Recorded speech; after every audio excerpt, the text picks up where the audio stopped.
जय हिंद दोस्तों, मैं अनुराग स्वागत करता हूं आपका अपने YouTube चैनल AR पब्लिकेशन में। कैसे हो भाई, बताओ कैसी चल रही है आप लोगों की पढ़ाई? बताइए भाई। उम्मीद करता हूं एकदम जबरदस्त जिंदाबाद तरीके से आप पढ़ रहे होंगे, एकदम जीवन का लुत्फ उठा रहे होंगे और जीवन कट रहा होगा आपको। आपको मालूम है आज हम लोग क्या करने वाले हैं? तो ऑलरेडी रेलवे फाउंडेशन बैच हमको लोग कंप्लीट कर रहे हैं, जो 75 क्लासेस के हिसाब से हमें कंप्लीट करना है। और आज है हमारा चौथा क्लास और परसेंटेज का आखिरी क्लास है मेरा चौथा। मैंने बोला था कि आपकी परसेंटेज की 4 क्लासेस में टोटल परसेंटेज हम कंप्लीट करा देंगे, यानी जितने भी परसेंटेज में टाइप आए हैं सारे टाइप को हम लोग 4 क्लासेस में कंप्लीट कर लेंगे। ठीक है भाई, तो आज हमारा लास्ट क्लास है ये परसेंटेज की। इसमें हमारा जो बचा खुचा जो 1-2 टाइप उसको कंप्लीट करेंगे और जितनी सारे मिसलेनियस क्वेश्चन है सबको एक एक करके खत्म कर देंगे। ठीक है भाई, उम्मीद करता हूं अगर आप चैनल पर नए आए हुए हैं तो चैनल को सब्सक्राइब कर दीजिएगा और हमारे वीडियो को शेयर कर दीजिएगा। अगर नए आए हैं, अगर वीडियो नहीं देखे हैं हमारा कि भैया आपने जो 3 वीडियो कराया है कहाँ, तो कहाँ मिलेगा? तो ये हमारा भाई साहब चैनल है, AR पब्लिकेशन के नाम से आपको चैनल है। देखिए इस पे सब्सक्राइबर कितने हो गए, तो 93,000 हो गए हैं। भाई साहब थोड़ा इसको और थोड़ा फास्ट में करो, जल्दी 1 लाख हो जाएंगे तो बहुत सारी चीजें आपको मिलने वाली है। जब यहाँ पे जाइएगा, यहाँ पे प्लेलिस्ट में जाइएगा ना, तो यहाँ पे देखिएगा, यहाँ पर ये तो देखिए रेलवे फाउंडेशन बैच बाय अनुराग सर। इसमें 4 वीडियो दिख रही होगी, एक वीडियो हमारी अनाउंसमेंट की है और 3 वीडियो हमारी परसेंटेज की जो मैंने करा दिया। देखो क्लास 1, क्लास 2, क्लास 3। तो अगर आप वीडियो नहीं देखें तीनों वीडियो, तो जाइए आराम से एक एक करके वीडियो देखिए, फिर चौथा वीडियो देखिएगा।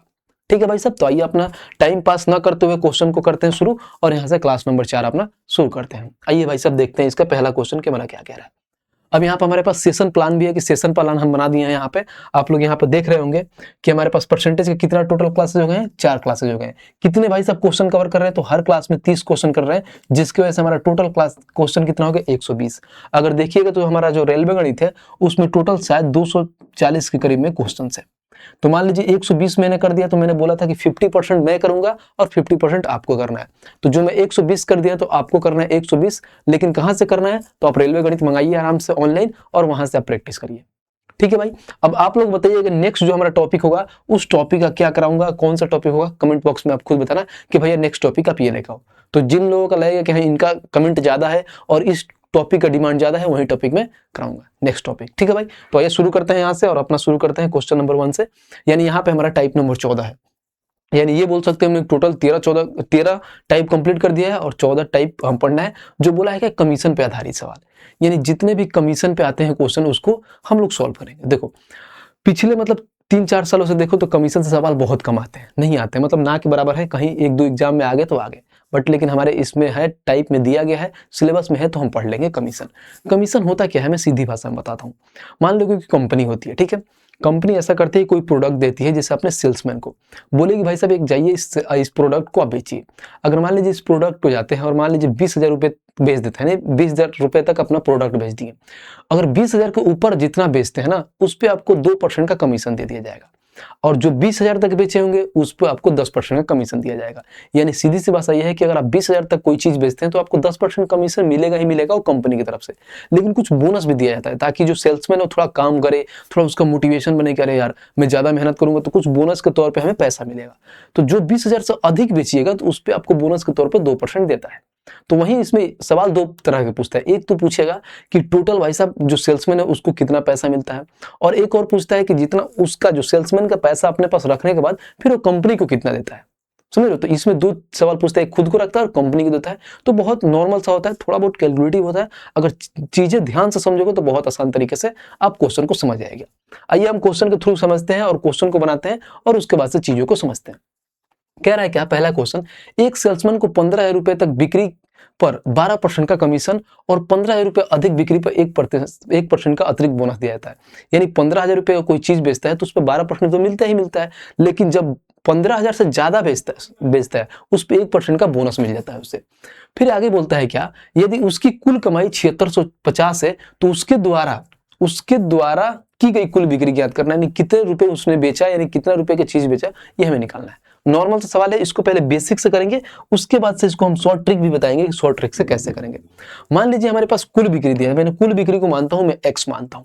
हमारे पास जो कुल बिक्री है वो x है, ठीक है। इस पे वो कुल बिक्री पे कितना दे रहा है भाई साहब, तो 12% का कमीशन देता है।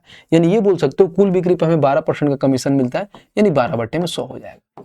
ठीक, प्लस अब इसके बाद बोलता है क्या कि जब 12,000 बेच देते हैं ना, तो 12,000 बेचने के बाद जितना अधिक बेचते हैं उस पे आपको कितना % का बोनस मिलता है, तो 1% का बोनस मिलता है। तो आप यहाँ पे क्या करेंगे, तो देखिए यहाँ पे 12 क्या यहाँ पे देखिए 15,000 है, मैंने टोटल को कितना माना था x, कुल बिक्री x था और 15,000 तक आप कर दिए हैं, तो कुल बिक्री में से 15,000 हम घटा देंगे, तो x माइनस जब 15,000 करेंगे तो हमारे पास जो आएगा बोनस, कितना बोनस मिल रहा है भाई साहब इस पे, तो हमें कितना मिल रहा है 1% का बोनस मिल रहा है 1/100, और टोटल पैसा कितना उनको मिल रहा है तो 7650, तो ये हो जाएगा 7650। ये सवाल है बस। अब इसको हम कैलकुलेट करेंगे, हमारा x का मान आ जाएगा कि हमारी कितनी बिक्री हुई है, यही निकालना है। आइए एक एक करके कैलकुलेट करते हैं और अपना आंसर निकालते हैं। कैसे करेंगे देखिए, यहां से अगर करिएगा, क्या काटना है तो काट सकते हैं, लेकिन कोई दिक्कत नहीं, इसको ऐसे करते हैं, ये हो जाएगा 12x बट्टे में 100, ठीक है।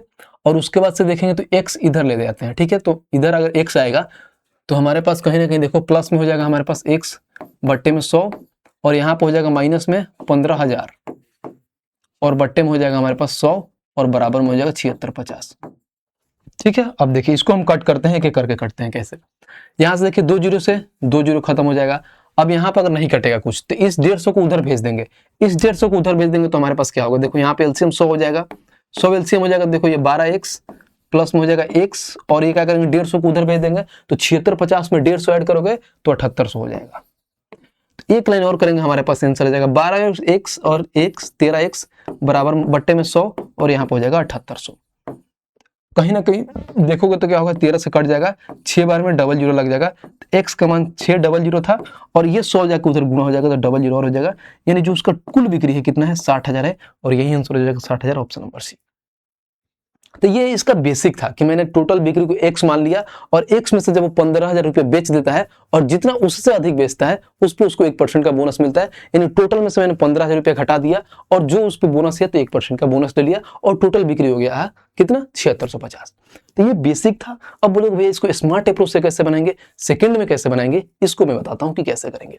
बहुत आसान से समझिएगा, बहुत प्यार से निकल जाएगा, इतना कुछ हार्ड एंड फास्ट है नहीं, बस इसको समझना है, थोड़ा लॉजिकली होता है, बस वही करना होता है, बाकी कुछ है नहीं इसमें। आइए अगर मैं समझिएगा यहाँ पे क्या कहता है, यहाँ पे इन्होंने बोला है कि 15,000 रुपये है, ठीक है। 15,000 तो 12% मिल रहा है, 15,000 से जब भी ज्यादा बेच रहा है तो 1% के नाम पे क्या हो रहा है, बोनस मिल रहा है। तो मान लीजिए यहाँ पे मैं क्या करता हूँ, ये 15,000 है हमारे पास, समझना। अब यहाँ पर दो चीज है, एक तो इधर हो गया और ये हो गया। जब भी अगर मान लीजिए 15,000 पे फिक्स है कि हमें कितना मिलेगा, 12% मिलेगा। अब वो ज्यादा बेचेगा तभी भी 12% मिलेगा, लेकिन एक और केस हो गया कि जब ज्यादा बेचेगा तो 12% मिलेगा ही मिलेगा, लेकिन उसके साथ 1% बोनस भी मिलेगा। तो मैं यहाँ पे 1% इसको बोनस भी दे देता हूँ, यानी 15,000 के साथ साथ 1% बोनस देता हूँ। अब बनाने का तरीका देखो क्या होता है, इसमें कुछ नहीं होता है। मान लीजिए यहाँ पर अगर 1% आप बोनस दे रहे हैं तो इधर भी इसको 1% बोनस दे दीजिए ताकि बराबर हो जाए, जो निकालने में आसानी हो जाए। जब मैं यहाँ भी 1% किसको बोनस देता हूँ तो समझिए ये 1% है, तो 15,000 के 1% कितना होता है भाई साहब, तो 150 होता है। अब बोलोगे कैसे होता है, तो देखो ये 15,000 हो गया, ठीक है। और इसका हम क्या करेंगे, एक जीरो एक्स्ट्रा ले लिया हूँ, ये 15,000 हो गया है, ठीक है। यहाँ पर ज्यादा हम ले लिए हैं क्या, 3 ही जीरो होगा भाई साहब, देखो एक जीरो एक्स्ट्रा ले लिया हूँ, माफ करना भाई, ये 15,000 होगा, ध्यान रखना, ठीक है। यहाँ पे क्या होगा 1/100, तो ये डबल जीरो से डबल जीरो खत्म, यानी 150 हो गया, यानी 150 रुपये ये क्या कर रहे हैं भाई साहब, ज्यादा हो रहा है। 1% जब इसको दे रहे हैं यानी 150 रुपये ज्यादा हो रहा है। किसके पास ज्यादा हो रहा है भाई साहब, तो जो सेल्समैन है उसके पास ज्यादा हो रहा है। और यहाँ पे उसकी कुल कमाई कितना है 7650, तो हम क्या करेंगे 7650 में हम 150 ऐड कर देंगे, तो उसके बाद अब टोटल कितना हो जाएगा, तो हमारे पास 7800 हो जाएगा। अब 7800, आप बोलोगे 7800 किसका मान है भाई साहब, क्योंकि आपको मालूम ही था कि ये सारा किसका कमाई है, सेल्समैन का। पहले 12% कमा रहा था, मैंने 1% और दे दिया, यानी सेल्समैन का टोटल कमाई कितना हो गया 13%। कितना कमा रहा है 13%, लेकिन पैसे में कितना कमा रहा है तो 7800 रुपया। तो आप ये बोल सकते हो का सीधी सी भाषा में कि जो हमारा ये है 7800 रुपये कितने मान का है, 13% का मान है, और हमें निकालना क्या है कुल बिक्री, यानी कहें कि 100% का मान निकालना है। तो हम यहाँ पर 100 से गुणा कर देंगे, बस 13 से काटेंगे, 6 बार में डबल जीरो हो जाएगा, और यहाँ पर 60 और उसके बाद 3 जीरो लगा देंगे तो 60,000 आंसर हो जाएगा। और कहाँ है हमारा, तो ऑप्शन नंबर सी, बात खत्म। तो देखो कितना आसान सा एकदम नॉर्मल सा सवाल था। मैंने कहा किया भाई साहब कि जब यहाँ पे 1% एक्स्ट्रा मिलता, 1% इधर दे दिया, जब 1% इसको इधर दे दिया तो 15,000 का भाई साहब तो 1% उसको मिलेगा ही सेल्समैन को। तो 15,000 का जब 1% मैंने निकाला तो 150 आया, तो 150 रुपये सेल्समैन को एक्स्ट्रा मिल रहा था। पहले मिल रहा था 7650, तो फिर मैंने 7650 में 150 रुपये उसको दे दिया, तो टोटल उसको 7800 रुपये मिल गया। तो पैसे में 7800 मिल रहा था, परसेंटेज में देखा तो मैंने उसको 13% मिल रहा है, तो 13% का मान 7800, तो 100% का मान 60,000। उम्मीद करता हूँ क्वेश्चन बहुत अच्छे से समझ में आया होगा। एक और क्वेश्चन इस पर करेंगे जो और चीजें क्लियर हो जाएंगी बहुत आसान तरीके से। ठीक है भाई, लग रहा है कि भाई का मेहनत और चीजें समझ में आ रही, तो वीडियो को लाइक और चैनल को सब्सक्राइब करते रहना। आइए नेक्स्ट सवाल देखते हैं भाई साहब। अब यहाँ पर हम सवाल अपने देखते हैं कि सवाल हमारा क्या कह रहा है। क्वेश्चन नंबर 2 कह रहा है एक एजेंट को 10,000 रुपए तक की सभी बिक्री पर 5% का कमीशन मिलता है और इससे अधिक की सभी बिक्री पर 4% का कमीशन मिलता है। अब देखो, वह अपने बिक्री के कमीशन काटने के बाद क्या करता है, 28,700 रुपए अपने कंपनी को देता है, तो उसकी कुल बिक्री ज्ञात करें। ये थोड़ा सा उल्टा है, ठीक है। इसको हम लोग बेसिक्स नहीं बनाएंगे, ज्यादा टाइम लगेगा। हम एकदम नॉर्मल जैसे अपना शॉर्ट अप्रोच बना रहे हैं वैसे बनाएंगे। बस इसमें एक चीज ध्यान रखना, क्या कह रहा है इसमें, ये बोला है कि सबसे पहले पहला लाइन देखते हैं कि 10,000 रुपए तक क्या कर रहे हैं, 5% का कमीशन देता है, ठीक है। और कह रहा है और इससे अधिक सभी बिक्री पर 4% का कमीशन देता है। इससे अधिक यानी 10,000 से जितना अधिक बेच रहा है ना, उस पर 4% का कमीशन दे रहा है, ठीक है। और कह रहा है कि वो अपने बिक्री के कमीशन काटने के बाद 28,700 रुपए अपने कंपनी को देता है। बस यहाँ पर कि जो 28,700 है ना, वो कंपनी को देता है, खुद को नहीं देता है, कंपनी को देता है। तो बोला है कि उसकी कुल बिक्री याद करें, यानी कहने की यानी कंपनी का कुल बिक्री कितना होगा। यानी मान लीजिए कंपनी को दिया है, लेकिन भाई साहब कंपनी का कुल बिक्री स्टार्टिंग में कितना था वो हमें फाइंड करना है। यहाँ पे इसका खुद का निकाल रहे थे कि खुद का मतलब कितना कमा रहा था, इतना था, फिर हम टोटल निकाल रहे थे। लेकिन हम जो कट के मैंने जो अपना ले लिया है, उसके बाद जो कंपनी को देता है, तो अपना लिया है और कंपनी को दिया है, वो टोटल कितना है कुल बिक्री वही निकालना है बस। लेकिन उसका नहीं निकालना है, कंपनी का निकालना, ध्यान देना। बस यही बात को समझना है, बहुत आसान से समझ जाइएगा। हमारे पास 10,000 है, ठीक है। यहाँ पे मैं 10,000 लिख लेता हूँ ताकि हमारे पास समझ में आएगा। यहाँ पर लाइन बना लेता हूँ। देखो 10,000 तो भाई साहब क्या कर रहे हैं भाई साहब, यहाँ पे देखो 10,000 तक तो ये 5% दे रहे थे, ठीक है। लेकिन 10,000 अधिक पे कितना दे रहे थे, 4% एक्स्ट्रा दे रहे थे, 4% एक्स्ट्रा दे रहे थे। पढ़ना, अब ध्यान से देखना। और इससे अधिक सभी बिक्री पर 4% का कमीशन मिलता है। वह अपनी बिक्री से कमीशन काटने के बाद इतना देता है। अगर मान लीजिए 100% है टोटल बिक्री, उसमें से वो 4% कमीशन देता है, यानी 100% में से 4% वो कमीशन निकाल जाएगा, तो कितना बचेगा, यानी 96%। तो आप तो डायरेक्ट ऐसे ही बोल सकते हो क्या कि भैया एक काम करो, जो 96% है वो ये कितना का मान दिया यहाँ पे, तो 96% का मान दिया 28,700, यही तो दिया ना 28,700। लेकिन हमें ये नहीं मालूम है ना भाई साहब कि कमीशन कितना काट रहा है। पहले वो तो निकालना पड़ेगा ना कि उसका कमीशन कितना हुआ, कितना वो ले रहा है। तो जितना लेगा उसको हम भाई टोटल कंपनी में ऐड ऑन कर देंगे, तो पता चल जाएगा कि कितना 96% का टोटल माना जाएगा। तो ये निकालते हैं कि कमीशन कितना काटता है। तो हमारे पास 96% का मान ये नहीं हुआ, तो ये ध्यान देना। बस बहुत बच्चे यहाँ पे गलती कर देते हैं। तो देखो यहाँ पे 4% मिल रहा है, यहाँ पे 5% मिलता है। मैं ऐसा करता हूँ कि यहाँ पे देखो ये 4% हो गया और प्लस में 1%, यानी कहीं ना कहीं देखो यहाँ पे 1% एक्स्ट्रा मिल रहा है। किसको मिल रहा है भाई साहब, सेल्समैन को 1% एक्स्ट्रा मिल रहा है। तो मैं देखूं 10,000 का 1% निकालोगे तो कितना होता है भाई साहब, 100 मिलता है। अब देखो, अब मैंने अभी बोलोगे क्या करोगे कि काम करो, यहाँ पर सेल्समैन को कितना मिल रहा था भाई साहब, 100 रुपये अधिक। क्यों मिल रहा है, क्योंकि 1% एक्स्ट्रा हो रहा है। यहाँ पे टोटल कितना दे रहा है कंपनी को, 28,700। तो मैंने क्या बोला था, 28,700 था, इसमें हम जो 100 रुपये एक्स्ट्रा मिल रहा है तो ऐड कर देंगे, तो हमारे पास कितना हो जाएगा, 28,800। अब जो सेल्समैन जो काट रहा है, यानी 4% काटने के बाद, यानी ये बोल सकते हो जो 4% काटने के बाद 96% का मान है, हमें टोटल यानी 100% का मान निकाल। ये सवाल है, समझे। तो पूरा मतलब ये घुमाया गया है कि ऐसे ऐसे चीजों की है, लेकिन आपको समझना है। चीजों को जब एक बार समझ लोगे तो बहुत आसान से प्यार से बना लोगे। अब यहाँ पे कट करो, देखो आपका आंसर कैसे नहीं निकलता है। अब देखिए 96 से उसको काटते हैं तो कैसे कटता है, 12 बटे 96, 12 से काटो, 12 दूनी 24, 12 चौका 48, 00। 8 से काटोगे तो 8 छक्के 48, यानी कहीं ना कहीं सॉरी 8 3 का 24 होता है, देख रहे हो 8 3 का 24, तो 3 में यहाँ पे आ जाएगा 30,000। तो हमारा जो हो भाई सब टोटल कुल बिक्री जो है नहीं आ जाएगा 30,000। 30,000 कहाँ है, तो ऑप्शन नंबर है। उम्मीद करते हैं कमीशन वाले क्वेश्चन आपको समझ में आया होगा। कोई दिक्कत नहीं, अगर नहीं समझ में आएगा तो दोबारा वीडियो को बैक करना और फिर देखिएगा, चीजें बहुत आसान वे में समझ में आ जाएगा। क्योंकि रेलवे में ज्यादा इससे रिलेटेड क्वेश्चन नहीं आया, जो हमारे पास प्रीवियस ईयर में जो क्वेश्चन था मैंने करा दिया आप लोगों को। आइए भाई साहब नेक्स्ट पे चलते हैं और अगला क्वेश्चन देखते हैं। और यहाँ से शुरू होता है टाइप नंबर 15, जिसको बोलते हैं आयकर पे आधारित सवाल, इनकम टैक्स। ये भी बहुत ईजी सवाल होता है, मतलब एकदम नॉर्मल सा होता है। इनकम टैक्स होता क्या है पहले समझ लो। सबसे पहले देखो 2-3 चीजें होता है। पहला होता है, एक मान लो आपके पास होता है ग्रॉस सैलरी। मान लीजिए आपका जब गवर्नमेंट जॉब लग जाएगा ना, तो मान लीजिए कोई पे होता है, मान लीजिए आपका 6 पे लग गया, 7th पे पर आपका जॉब लग जाता है। तो मान लीजिए 6 पे पर ऐसा जॉब लगता है, तो आपको मान लीजिए ग्रॉस सैलरी मिलता है 60,000 रुपये। अब बोलते हैं भैया देखो 60,000 रुपये तो दे रही है हमारे पास सरकार, लेकिन हमारे पास कट झट के हमारे पास 50,000 रुपये आ रहा है। यानी जो 10,000 रुपये है ना, वो कट जा रहा है कहीं ना कहीं से, यानी कहीं टैक्स के रूप में कट जाता है, कहीं आपके पास से वहां पर ये कट जाता है कि चलो आप जब रिटायर हो गए तो उसको दोबारा वो दिया जाता है। मतलब ये कुछ ऐसे चीज होते हैं जो अलग अलग चीजें करते हैं। तो समझने वाली बात है, मैं यहाँ पर समझा देता हूँ। अगर मैं यहाँ पर देखूँ तो देखो सबसे पहले क्या क्या होता है, एक तो आपके पास होता है ग्रॉस सैलरी, ठीक है, ये ग्रॉस होता है, ठीक है, यानी हम कहीं ना कहीं बोल सकते हैं ग्रॉस इनकम, ठीक है, एक होता है ग्रॉस इनकम। समझना, ग्रॉस इनकम बराबर अगर बोलोगे तो ग्रॉस इनकम होता क्या है, कि ग्रॉस इनकम होता क्या है, तो ग्रॉस इनकम में होता है आपके पास नेट इनकम, नेट इनकम, अब उसके बाद से में होता है प्लस में होता है इनकम टैक्स। यहाँ पर क्या होता है, इनकम टैक्स। अब बोलोगे भैया इसको समझाओ, अब बोलोगे तो ये तो ग्रॉस इनकम समझ लिए कि मान लीजिए आपकी सैलरी 60,000 रुपए है और उसके बाद से कट झट के आपके पास कितना रही 50,000। तो आप यहाँ पे उसी एग्जाम्पल को मैं लेकर समझाता हूँ। यानी मान लीजिए आपका ग्रॉस सैलरी कितना है, 60,000 रुपए है, ठीक है भाई साहब। अब यहाँ पर नेट इनकम क्या हो जाएगा आपको, मान लीजिए इनकम टैक्स आपका 10,000 रुपए कट गया, जब 10,000 रुपए कट जाएगा तो नेट इनकम कितना बचेगा, 50,000 बचेगा, बस बात खत्म। तो यही तो होता है कि 50,000 प्लस 10,000 इक्वल टू 60,000। तो आप ये बोल सकते हो ग्रॉस सैलरी दो चीजों से मिलकर बनता है, एक तो आपका इनकम टैक्स होता है और एक आपका नेट सैलरी होता है, यानी नेट इनकम, यानी कुछ कटने के बाद जो आपके पास आया, यानी इन हैंड सैलरी बोलते हैं हम लोग, नहीं होता कि कट छट के जो पैसा आता है वो इन हैंड होता है। तो बहुत ईजी होता है।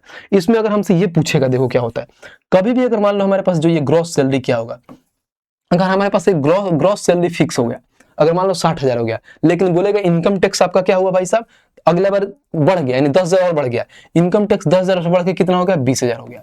यानी ये बोलेगा इनकम टैक्स आपका 20,000 हो गया, तो आपको मालूम है कि ये कितना होगा आपका, ये 50,000 से कितना हो जाएगा, यानी जब 20,000 हो गया, टोटल 60,000 है, तो ये कितना हो जाएगा, 40,000 हो जाएगा। तो इसमें एक चीज ध्यान देने वाला है कि जब भी अगर इनकम टैक्स हमारा बढ़ेगा तो भाई साहब नेट इनकम घटेगा।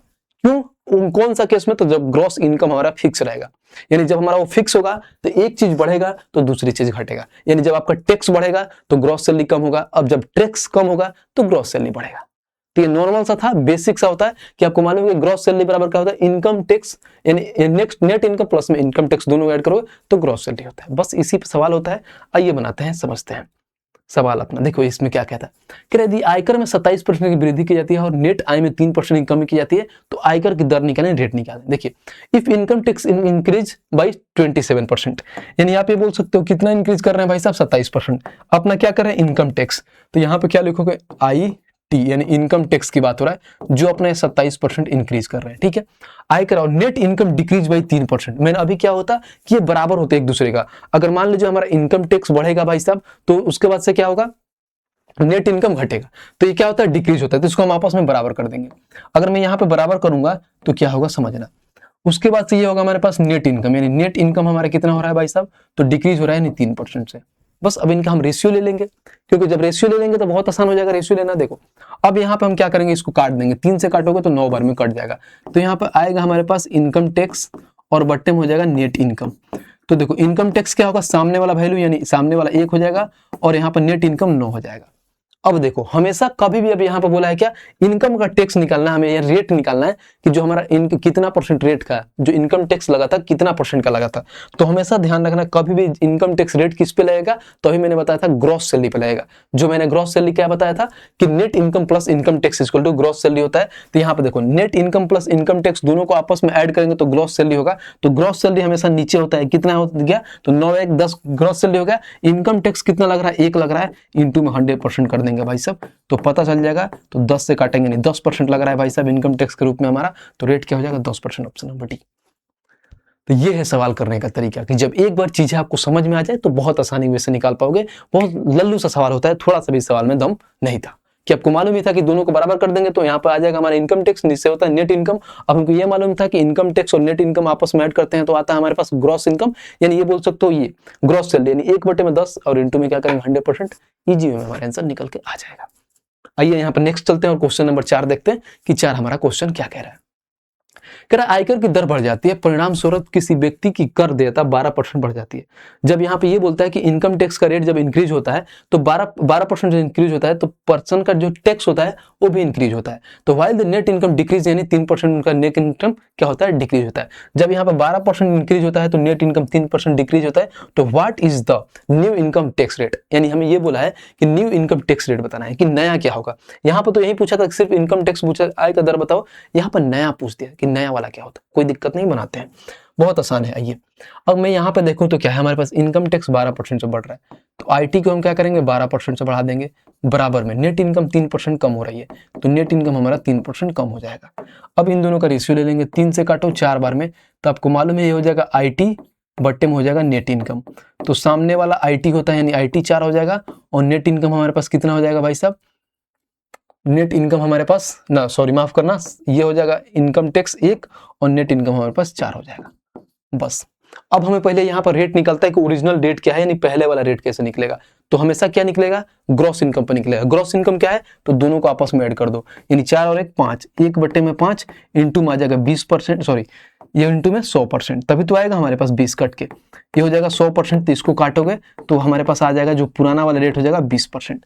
ये पुराना वाला रेट है, आप खोजोगे तो ऑप्शन में मिलेगा नहीं, क्योंकि इसमें यहाँ पर क्या बोला है भाई साहब, आयकर की नई दर निकाले, यानी बढ़ा हुआ दर निकाले। तो ये हमारे पास 20% आ गया।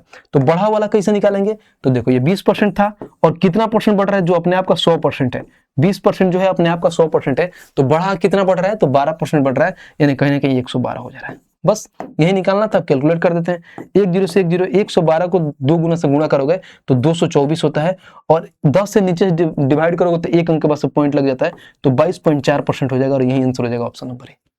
बात खत्म। देखा, तो ये सवाल है, एक एक सवाल में कुछ नया सीखने को मिलेगा। ऐसा नहीं कि एकदम लल्लू पल्लू सा सवाल ना इजी से करा के चले गए, नहीं भाई साहब, मिसलेनियस क्वेश्चन में जाओगे अच्छे से क्वेश्चन मिलेगा, आपको लगेगा कि मतलब आसान है, लेकिन उसमें फंसोगे, थोड़ा बहुत टाइम लगेगा, पॉज लगेगा, ताकि लगेगा कि ये इसमें लॉजिकल चीज है। उम्मीद करता हूँ ये क्वेश्चन आपको समझ में आया होगा। आइए नेक्स्ट पे चलते हैं, और यहाँ से शुरू होता है भाई साहब लास्ट टाइप हमारा। ये क्वेश्चन आज का लास्ट टाइप है, जो भी इसको बोलते हैं मिसलेनियस प्रश्न, यानी विविध प्रश्न, यानी जितने सारे हम पढ़े हैं ना, सबका मिक्सअप मिलेगा हमको यहाँ पे।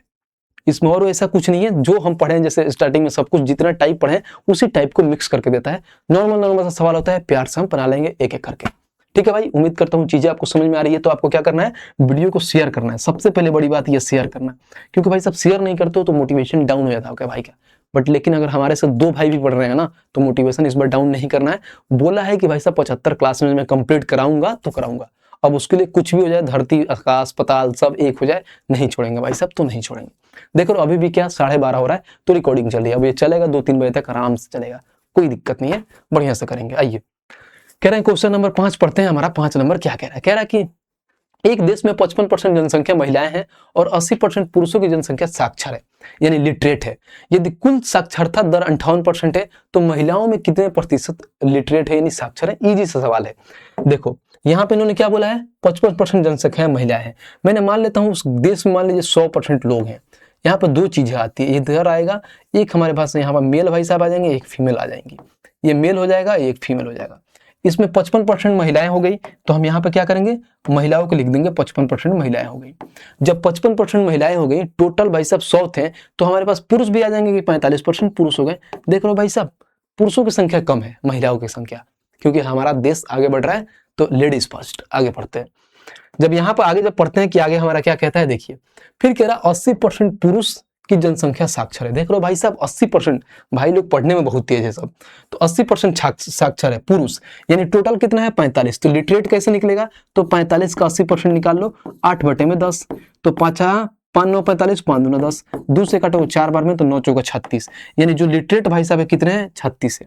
इलिटरेट की बात नहीं किया है, लेकिन फिर भी निकाल लेता हूँ कि इलिटरेट कितना होगा, यानी आई लिटरेट, जो ई आई से डिनोट कर देता हूँ।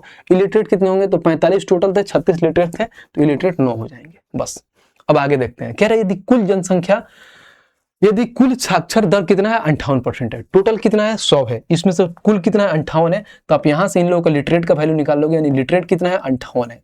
समझ लेना, लिटरेट कितना है 58 कुल है, लेकिन सिर्फ अगर इसका बात करें कि मेल में कितना है, तो 36 है। अब सवाल में पढ़ते हैं कि आगे सवाल कर रहा है, देख लो कितना मतलब इजी सा सवाल है, लेकिन घुमा घुमा कर दिया है, इधर उधर आपको घुमा रहा है, कोई दिक्कत नहीं, घुमाने दो, बना देंगे हम। कह रहा तो महिलाओं में कितने प्रतिशत साक्षर है, यानी जो महिलाएं हैं उसमें कितना % पढ़ी लिखी है, ये हमें बताना है। टोटल महिलाएं कितना है, 55 है। यहाँ पर टोटल की बात करूं तो 58 है, और यहाँ पे 36 है लिटरेट। तो देखो महिलाएं कितने होंगी, यानी 58 में से 36 घटा दो तो हो जाएगा 2, और ये हो जाएगा 2, यानी 22 महिलाएं भाई साहब साक्षर है। लेकिन ये थोड़ी पूछा है, तो परसेंट में पूछा है कि कितना प्रतिशत है, तो निकाल लो कितना प्रतिशत है, तो बहुत ईजी में निकाल पाओगे कि 22 पढ़ी लिखी हैं, कितने में है भाई साहब, तो 55 में इंटू में 100% कर देंगे, बस बात खत्म। अब यहाँ पर कैलकुलेट करिए, 11 से 2 बार में, 11 से 5 बार में, 5 से 20 बार में, और 20 का 2 गुना करेंगे, यानी 40% महिलाएं भाई साहब पढ़ी लिखी हैं। और कहाँ है? तो ऑप्शन नंबर बी। फिर भी यहाँ पे हमारे जो मेन भाई लोग जीत गए, क्योंकि ये लोग संख्या में कम थे लेकिन पढ़े लिखे ज्यादा थे। लेकिन ये लोग क्या थी? संख्या में ज्यादा थी, पढ़े लिखे कम थी। हम लोग 80% पढ़े लिखे थे, ये लोग 40% ही है, हमारे 50%। कोई बात नहीं, यहाँ पे हमारा मेंस भाई साहब आगे रहे। आइए नेक्स्ट क्वेश्चन देखते हो, क्वेश्चन नंबर 6 देखते हैं कि हमारा क्या कह रहा है। कह रहा उमेश ने रुचि से 250 चॉकलेट में से 100 चॉकलेट ली। यानी उमेश भाई साहब हैं, रुचि हैं जो उन्होंने क्या करती हैं? 100 चॉकलेट उनको देती हैं। फिर कह रहा उमेश ने अपनी चॉकलेट का 20% सालका को दिया और अपनी चॉकलेट का 35% मेरी को दिया। देख लो भाई साहब, हम लड़के होते हैं ना, हम नहीं होते, मतलब कुछ ऐसे लोग होते हैं जो धोखा दे देते हैं। बेचारी रुचि क्या है? 250 चॉकलेट है इसके पास, उसके बाद से कितना प्यार से क्या करते हैं कि 100 चॉकलेट उमेश भाई को देती है, लेकिन वो क्या करते हैं? 20% सालका को देते हैं और 35% मेरी को देते हैं। एक ऊपर से प्यार कर रही है, इधर उधर बांट रहे हैं, कोई दिक्कत नहीं, बनाते हैं हम लोग। रुचि के पास 250 था। अब यहाँ पे आते हैं हमारे पास उमेश भाई साहब, कोई दिक्कत नहीं है। उमेश यहाँ पर 2 चीजें करते हैं, इनको देती है कितना है चॉकलेट? 100 चॉकलेट देती है। उमेश को 100 चॉकलेट देती है, आराम से समझिए। उसके बाद से कह रहे हैं क्या कि अपनी चॉकलेट का 20% सालका को दिया और अपनी चॉकलेट का 35% मैरी को दिया। यानी इनके जीवन में 2 लड़कियां आती हैं, एक का नाम है सालका और दूसरे का नाम है मैरी। ये सालका हो गई और मैरी हो गई। इसको 20% देते हैं, 100 का 20%, 20 को सालका को दे दिए और 35% मैरी को दे दिए। अब इनके पास कितना बचा? लेफ्ट में देखूं तो 35 और 20 कितना होता है? 55। तो उमेश भाई को जो लेफ्ट में बचा यानी 45 इनके पास अभी भी बचा है। ठीक है, यहां तक निकाल लिए और आगे पढ़ लेते हैं क्वेश्चन में आगे क्या कह रहा है, पढ़ते हैं भाई। देखो फिर आगे इन्होंने ये बोला है कि रुचि, फिर देखो फिर आती है रुचि। रुचि ने अपने बची हुई चॉकलेट का 50% उमेश को दे दिया। यानी फिर भी वो नहीं मान रही, कह रही कोई बात नहीं, तुम दूसरे लोगों को बांटो, लेकिन मेरा दिल है जो ना तुम्हारे प्रति धड़कता है, वो तुम्हें भी दूंगी और किसी को नहीं देने वाली है। चॉकलेट भाई साहब इसको देगी, लेकिन ये भाई साहब क्या कर रहे हैं? बांट रहे हैं, लोगों को दे रहे हैं, कोई दिक्कत नहीं। तो बोला कि अंत में उमेश के पास कितनी चॉकलेट थी, तो अंत में कितना है। अब देखो यहाँ पे 250 था, 100 को दे दी थी, तो 250 में 100 को दे दी तो बचेगा कितना? इसके पास 150 था। अब इसका 150 का 50% फिर दोबारा दे देती है उमेश भाई को, तो उमेश भाई के पास ऑलरेडी 45 था। अब इसका 150 का 50% दे देती है, तो 150 का 50% क्या होता है? तो आधा, यानी 75 को दे देती है फिर दोबारा, यानी 75 को दे देती है। अब इनके पास कितना हुआ? 5 5 10 हाथ में 1, 7 4 11 1 12। तो अब इनके पास टोटल चॉकलेट कितना हुआ? 120। और यही पूछा है कि कितना चॉकलेट? 120, option number C. देखा, घुमाया फिराया क्वेश्चन है, नॉर्मल सा है, कोई भी बना लेगा। जिसको परसेंटेज नहीं भी आता है वो भी बना लेगा कि ऐसे ऐसे पढ़ा गया है, बस बेसिक सा चीजें लिखते जाना है और आंसर लेके आना है कुछ इसमें टफ कार्य? बताना जरा, कुछ टफ नहीं है, नॉर्मल सा सवाल था। आइए नेक्स्ट पे चलते हैं और क्वेश्चन नंबर 7 देखते हैं कि 7 हमारा क्या कह रहा है। कह रहा है कि पिछले वर्ष एक स्कूल में 6 से 10 लड़के थे। ठीक है भाई, लड़के हैं। इस वर्ष उनकी संख्या 20% कम हो गई। ऐसे भी लड़के हर साल छोड़ के चले जाते हैं, ज्यादा दिन नहीं पढ़ते, वो अलग अलग स्कूल चेंज करते रहते हैं। कह रहा है यदि इस वर्ष स्कूल में लड़कियों की संख्या लड़कों की कुल संख्या के 175 है तो स्कूल में कितनी लड़कियां थी? इजी सवाल है, नॉर्मल सा सवाल है। अब देखिए मैं अगर यहाँ पे बनाने जाऊं तो देखो हमारे पास ये है प्रीवियस ईयर और अभी है हमारे पास प्रेजेंट में। प्रीवियस ईयर में कितना थे? 610। 610 का मतलब आप क्या समझते हैं? 610 जो अपने आप का 100% का मान है, हमें 80% का मान निकालना है क्योंकि 20% कम हो जा रहे हैं। देखो यहाँ से क्या होगा? 2 जीरो से 2 जीरो खा जाएगा, 8 8 6 48, यानी प्रेजेंट में कितना है? 8 488। बस अब ये वाला लाइन पढ़ना है और हमारा आंसर निकल जाना है इजी वे में। देखो यदि इस वर्ष स्कूल में लड़कियों की संख्या लड़कों की कुल संख्या का 175% है तो हमें क्या बताना है? तो स्कूल में कितनी लड़कियां थी, बात खत्म। ये कितना है? 488। अब इसी का तो बोला है 175% थी लड़कियां, जो देखो ये अपने आप का 100% था और 175% का मान निकाल देना है, बस काट दीजिए, आंसर आ जाएगा। 25 से 7 बार में, 25 से 4 बार में, 4 से 4 एकम 4, 4 दूना 8, 4 दूना 8। देखो 7 दूना 14 हाथ में 1, 7 दूना 14 15 हाथ में 1, 7 एकम 7 और 1 854। यानी स्कूल में कितनी लड़कियां थी? तो 854, ऑप्शन नंबर है। बात खत्म। यानी स्कूल में लड़कियां ज्यादा होती हमेशा, ठीक है, और लड़के कम होते हैं। भाई साहब देखो ये 488 है और देखो ये कितने? 854। यानी कहीं ना कहीं 175 75% लड़कियां ज्यादा थी उस स्कूल में। ठीक है भाई, उम्मीद करते हैं क्वेश्चन समझ में आया होगा। आइए नेक्स्ट क्वेश्चन देखते हैं और क्वेश्चन नंबर 8 पढ़ते हैं कि क्या कह रहा है। कह रहा है एक कस्बे में वर्तमान जनसंख्या इतना है तथा जो प्रति वर्ष 25% की दर से बढ़ रही है, 3 वर्ष पूर्व और 2 वर्ष पूर्व की जनसंख्या में अंतर ज्ञात करो। देखो भाई साहब मैं सीधी सी बात बताऊं, मैं इतना तामझाम नहीं करूंगा जो बहुत लोग इसको एक्स मान के इसका क्यूब करके फिर स्क्वायर करके निकालते हैं। एकदम सीधी से बताओ, देखो 1 सेकंड का तरीका बताता हूं, बाकी इसका बेसिक भी बता दूंगा, आपको समझ में आएगा। ध्यान रखना इसमें क्या बोला है। देखो ऐसा कोई नहीं बताया होगा जो मैं ये तरीका बताऊंगा, लिख के लेना और पूरे यूट्यूब पर खोजना, ऐसा कोई बताया होगा। तो कह रहा है क्या कि 25% की दर से बढ़ रहा है। अब कह रहा है 3 वर्ष और 2 वर्ष पूर्व की जनसंख्या का अंतर बताना है। यानी कहीं ना कहीं आप क्या कहना चाह रहे हैं, कहना यही चाह रहे हैं कि समझो यहाँ पे पहला वर्ष होगा, समझो यहाँ पर दूसरा होगा, यहाँ पर तीसरा होगा। समझो तीसरा में अगर 25% बढ़ रहा है तो यहाँ भी 25% बढ़ रहा है, यहाँ भी 25% बढ़ रहा है, यानी हर साल वो 25% बढ़ते जा रहा है, यही बढ़ रहा है ना 25%। तो हम इसका अंतर बोला है, यानी कहीं ना कहीं ये बोल सकते हो कि 3 और 2 साल के अंतर के बीच में देखोगे तो इसमें भी 25% बढ़ेगा।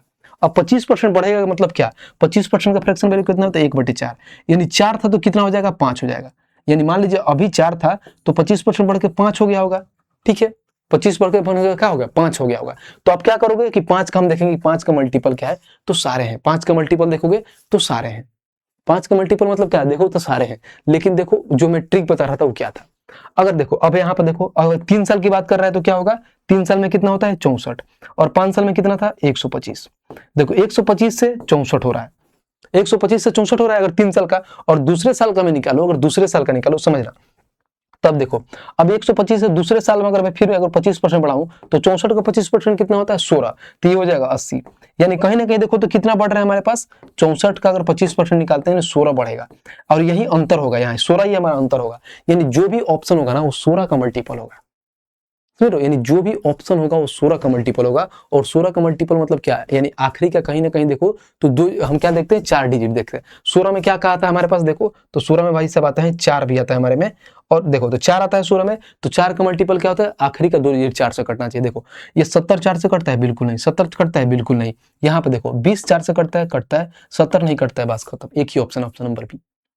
तो ये है बनाने का तरीका जो मैंने शॉर्टकट में तरीका बताया कि हर बार 25-25 बढ़ रहा है तो पहले 125 हो जाएगा, ये 64 हो जाएगा, फिर 64 में मैंने 16 बढ़ाऊंगा तो 80 हो जाएगा। लेकिन जो उनका डिफरेंस निकालना है यानी 16, यानी 16 का मल्टीपल होगा, 16 में 4 आता है तो 4 का मल्टीपल से हम बना लेंगे।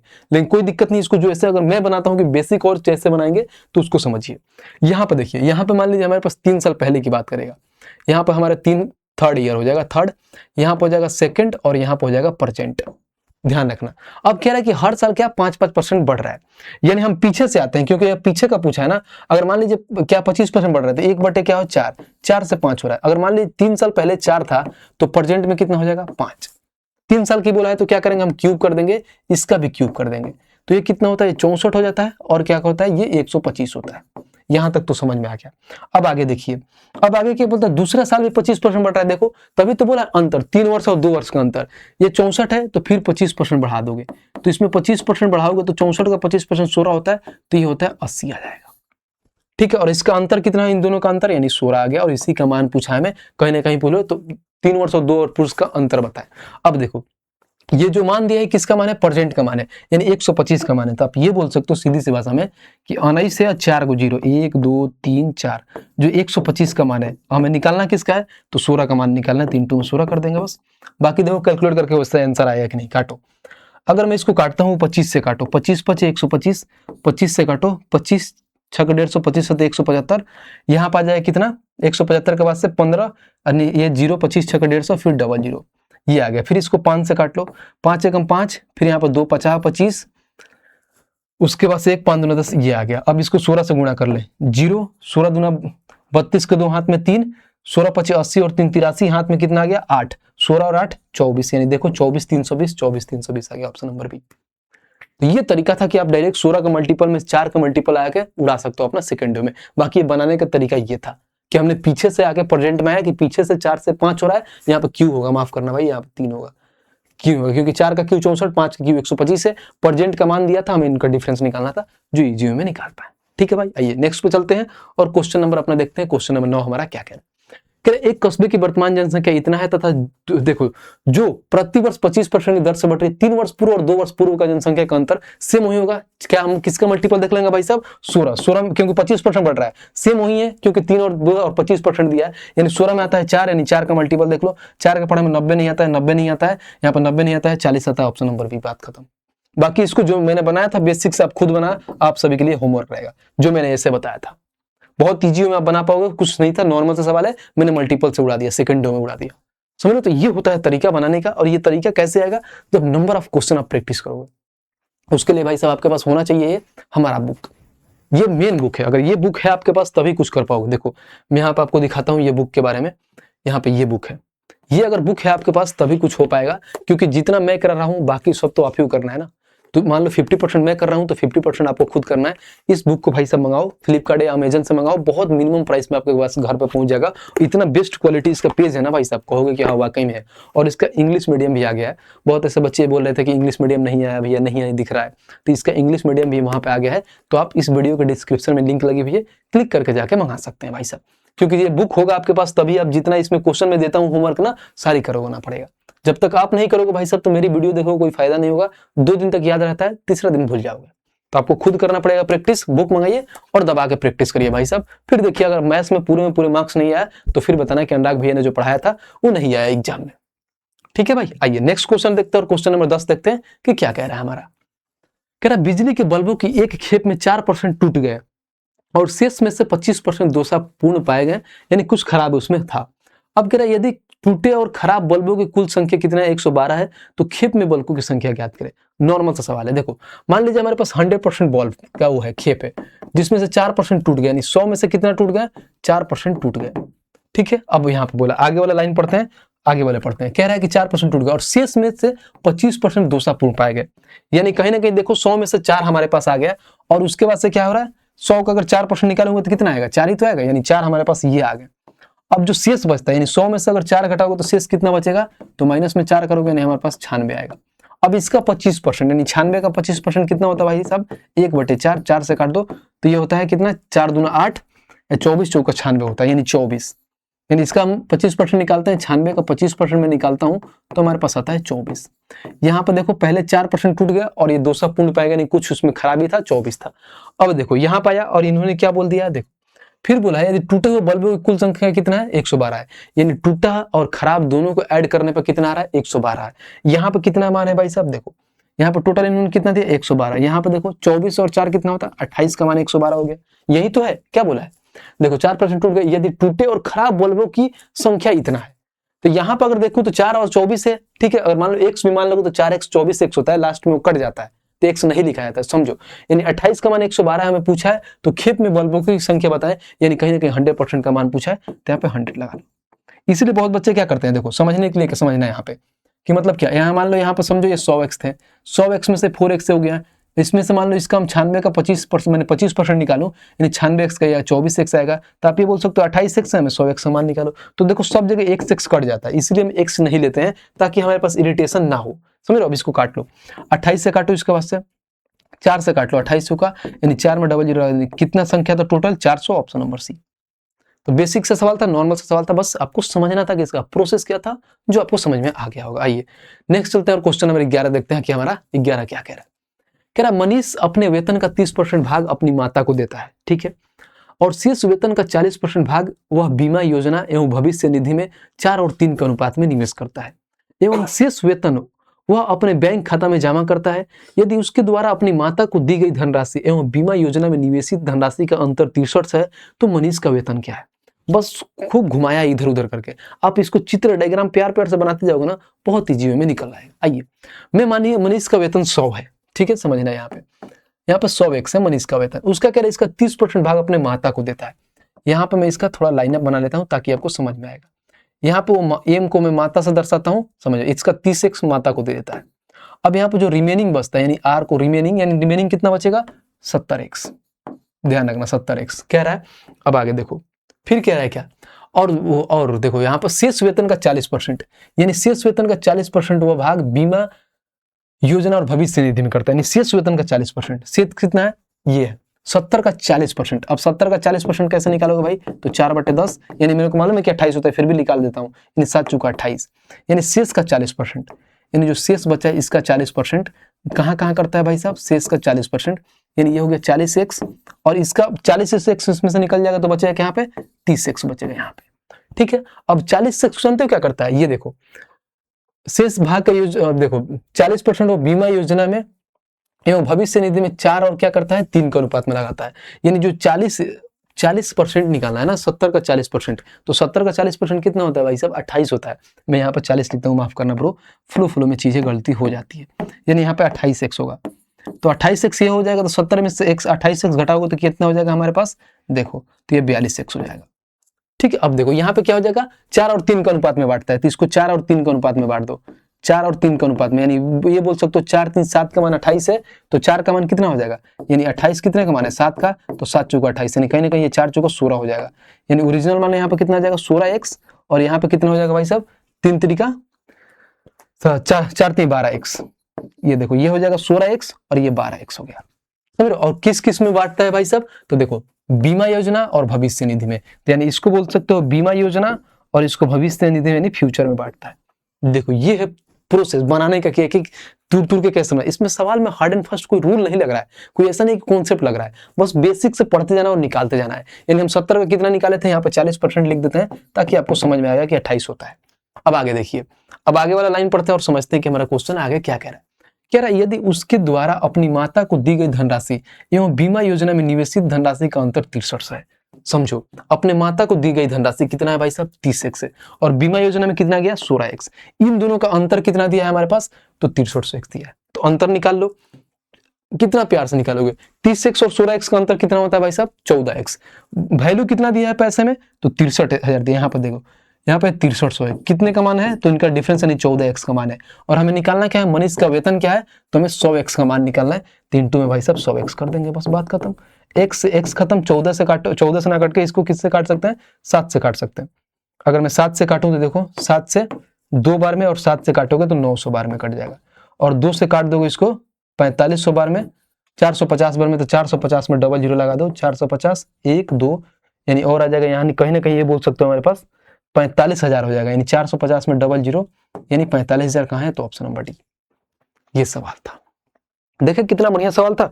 बस ये था कि घुमाया था, एक एक चीज को पढ़ना था और उसके बाद निकालना था। अच्छा सा सवाल था, बेसिक से आपको ऐसे निकालते बनाते, डायग्राम से तो बहुत आसान तरीके से निकाल सकते थे। बाकी सवाल में कुछ था नहीं। आइए 12 नंबर देखते हैं। 12 नंबर क्वेश्चन हमारा क्या कह रहा है, कह रहा है एक किराने की दुकान 2 अलग अलग विक्रेताओं द्वारा पैक किए गए रस की 600 बोतल खरीदी, यानी 2 दुकान अलग अलग से 600 बोतल खरीदी गई। कह रहा 20% माल पहले विक्रेता द्वारा और 80% दूसरे विक्रेता द्वारा लिया गया। एक बोतल का विक्रय मूल्य 25 रुपए है। दूसरे विक्रेता के सामान को देखने के बाद दुकानदार को पता चलता है कि 25% सामान केवल 1 दिन तक ही इस्तेमाल किया जा सकता है, तो वह माल वापस करने का फैसला करता है। उससे दूसरे विक्रेता से कितना पैसा मिलेगा। देखो इसमें 2 लोग हैं, 1 और 2, लेकिन एट द एंड लास्ट में जो आ रहा है ना, सिर्फ दूसरे का बात किया है। जब दूसरे का बात किया तो मैं पहले को लेके चलना ही नहीं। जब मैंने क्वेश्चन पढ़ा तो मेरे को ये आइडिया लग गया कि भाई साहब पहले को निगलेक्ट कर दो, कोई इशू नहीं है। इसमें दूसरे भाई साहब पे ही बात किया है कि दूसरे का स्टार्टिंग से आकर दूसरे का ही पूछ दिया। तो आइए एक बार पढ़ते हैं और चीजों को और एक एक चीज करके समझते हैं। यहाँ पे कितना है, रस की बोतल 600 बोतल है। अब आगे यहाँ पे ये बोला है, देखिए कह रहा 20 बोतल पहले विक्रेता से हमें जरूरत नहीं है। दूसरे को देखें, 80% दूसरे विक्रेता द्वारा लिया जाता है, यानी 600 बोतल में से 80% दूसरे विक्रेता द्वारा लिया जाता है। यानी जब 600 का मैं 80% निकालता हूँ, यानी 8/10 होता है, 1 0 से 480 बोतल। यानी जो दूसरे विक्रेता है कितना बोतल ले लिया, 480 बोतल। इतना तक हमें समझ में आ गया। आइए नेक्स्ट पे देखते हैं कि नेक्स्ट आगे लाइन हमारा क्या बोलता है। फिर बोला है एक बोतल का विक्रय मूल्य क्या हमारे पास 25 रुपए है। यानी जो भी ऑप्शन होगा 25 का मल्टीपल होगा, लेकिन सारे ऑप्शन 25 का मल्टीपल है, कोई दिक्कत नहीं। आगे देखते हैं। फिर कह रहा है दूसरे विक्रेता के सामान को देखने के बाद दुकानदार को पता चलता है कि 25% सामान केवल 1 दिन तक ही इस्तेमाल किया जा सकता है, वह माल वापस करने का फैसला करता है। यानी वह माल वापस करने का फैसला करता है कौन, यानी 25% जो खराब होने वाला है ना, उसी को वापस करने का फैसला करता है। ये ध्यान रखना। यहाँ पे बहुत ऐसे बच्चे कंफ्यूज हो जाते हैं, उनको लगता है जो 480 बोतल है ना सबको वापस करना है। नहीं, जो लग रहा है कि 1 दिन में खराब होने वाला है, यानी 25% जो खराब होने वाला है उसी को वापस कर रहा है। यानी जो टोटल कितना था उसके पास बोतल, 480 बोतल था। अब इसका वो क्या कर रहा है भाई साहब, 25% वापस कर दे रहा है। 480 का क्या कर रहा है, 25% वापस कर दे रहा है, यानी 25/100 कर देंगे। यहाँ से देखो डायरेक्ट कट जाएगा 25 से 4 बार में, 4 से काट दोगे तो कितना होता है, 4 एकम 4 में 120, यानी 120 बोतल भाई साहब वापस कर दे रहा है। ठीक है, फिर वो कह रहा है क्या, तो उससे फिर कह रहा है तो उससे दूसरे विक्रेता से कितना पैसा मिलेगा।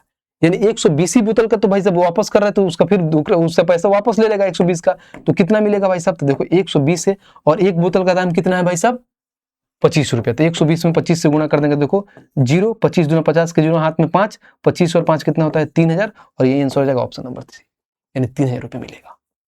ये था सवाल। देख लो, मतलब सवाल वाकई में था कि सवाल था, बस ये था लॉजिकली था, घुमाया था सवाल को कि ऐसे ऐसे चीजों को किया जाता है। बहुत ऐसे बच्चे कंफ्यूज जाते हैं और पहले का 20% निकालते हैं, ऐसे करते हैं, फिर उसमें ज्यादा टाइम लग जाता है। लेकिन आपको ऐसा नहीं करना है, प्यार से समझना है और आंसर आपको निकालना है। आइए नेक्स्ट पे चलते हैं और क्वेश्चन नंबर 13 देखते हैं कि 13 हमारा क्या कह रहा है। कह रहा 50 लड़कियों और 70 लड़कों के एक कक्षा में से एक संगीत कार्यक्रम प्रायोजित किया गया है, ठीक है, किया गया है।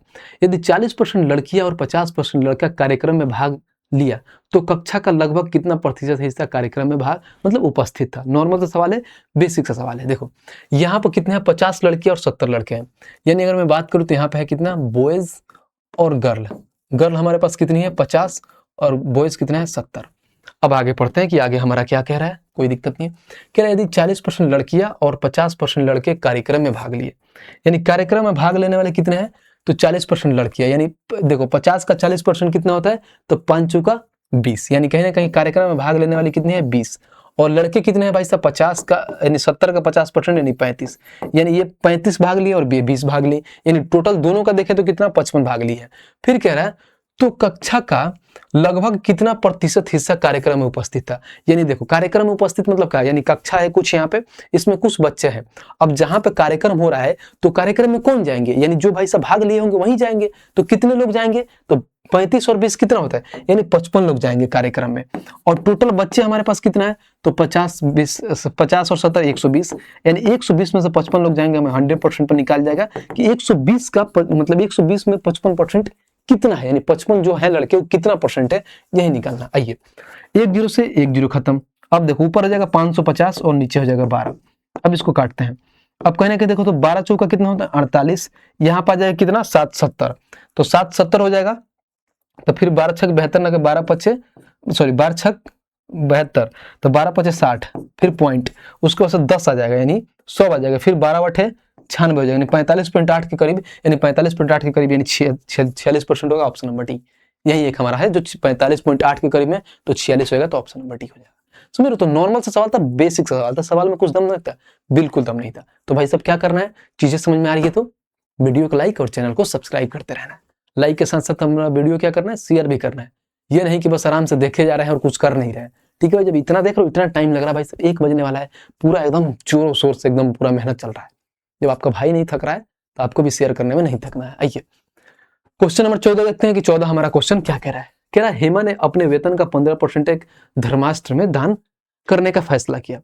दान के दिन उसने अपना मन बदल लिया और 45 रुपए दान दिया, यानी पहले इतना दाना कर रही थी 15%, लेकिन उनका मन बदल गया और क्या कर रही है 45 रुपए दान की, जो उसके द्वारा पहले तय की गई राशि का 125% है। ठीक है, तो हेमा का वेतन ज्ञात करें। नॉर्मल सा सवाल है, ध्यान से देखिए। 15% का पहले फ्रैक्शन वैल्यू निकालते हैं।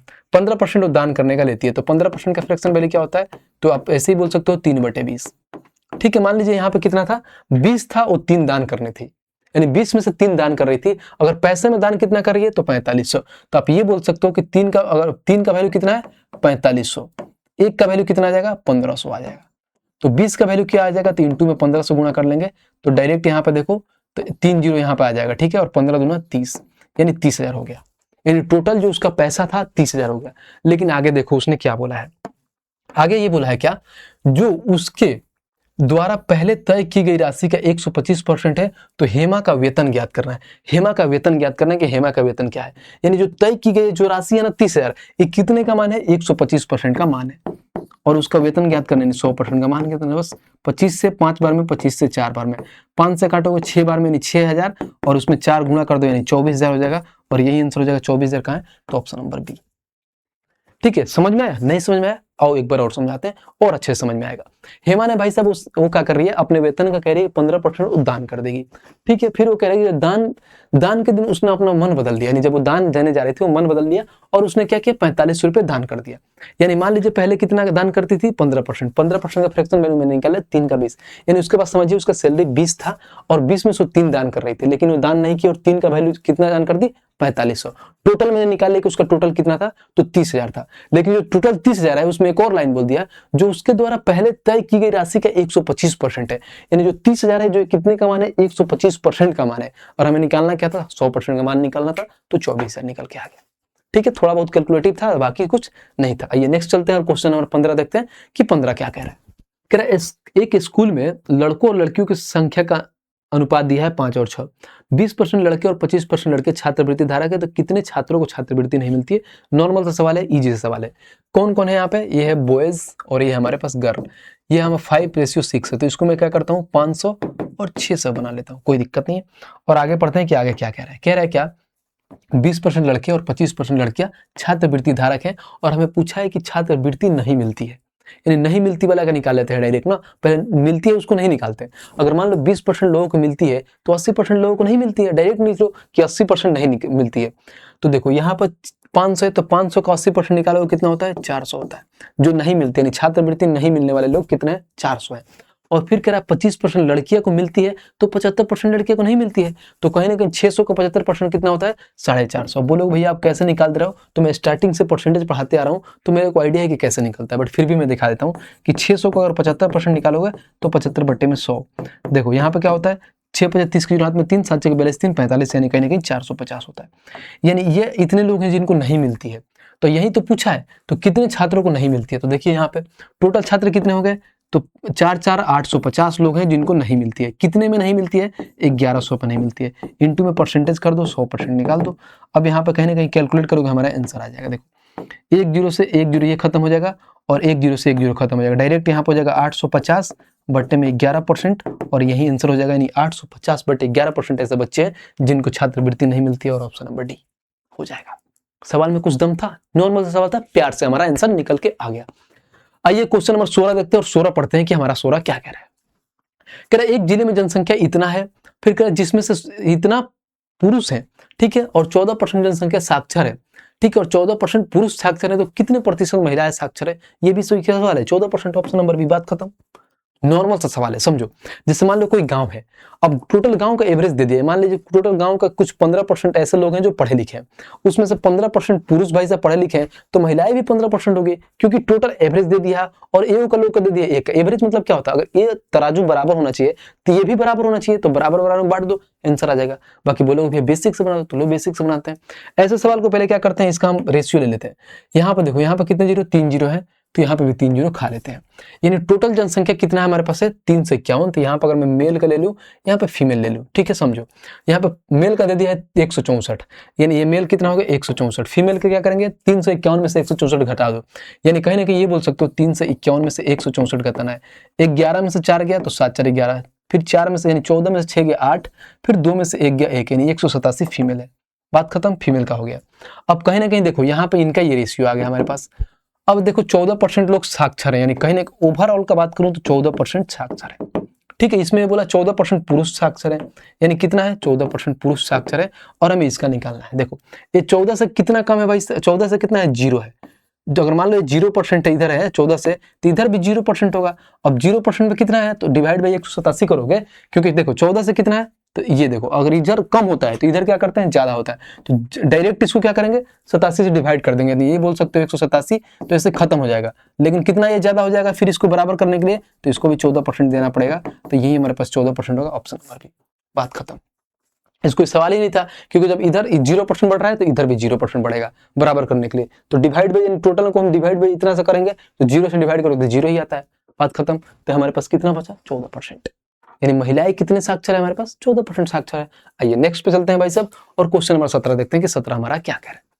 कह रहा है एक गांव की जनसंख्या इतना है जिसमें से 5/9 भाग पुरुष है और शेष जनसंख्या महिलाओं की है, ठीक है, और 3/5 पुरुष विवाहित है, तो विवाहित महिलाओं का प्रतिशत निकालना है। ये बोल दिया हमसे निकालने का कि विवाहित महिलाओं का प्रतिशत, जब भी परसेंटेज की बात बोल दिया है तो हमें जो रियल वैल्यू होता है ना, इसका कोई वजूद नहीं होता है, इसका कोई वैल्यू नहीं है भाई साहब, रियल का हमें नीड ही नहीं है, हमें परसेंटेज पूछा है।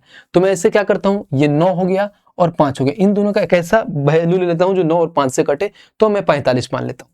समझो ये हमारे पास 45 आ गया। अब इसमें से ये बोलता है क्या 5/9 भाग पुरुष है, यानी यहाँ पर डायरेक्ट जाऊंगा मैं तो यहाँ पर हो जाएगा मेल और यहाँ पर फ्री हो जाएगा, यानी 45 का 5/9 भाग क्या होता है 5/9, यानी 9 पचे 45, यानी 50 25, यानी पुरुष कितने हो जाएंगे हमारे पास 25 हो जाएंगे। जब यहाँ पर पुरुष 25 हो जाएंगे तो 20 महिलाएं हो जाएंगी, क्योंकि टोटल 45 है।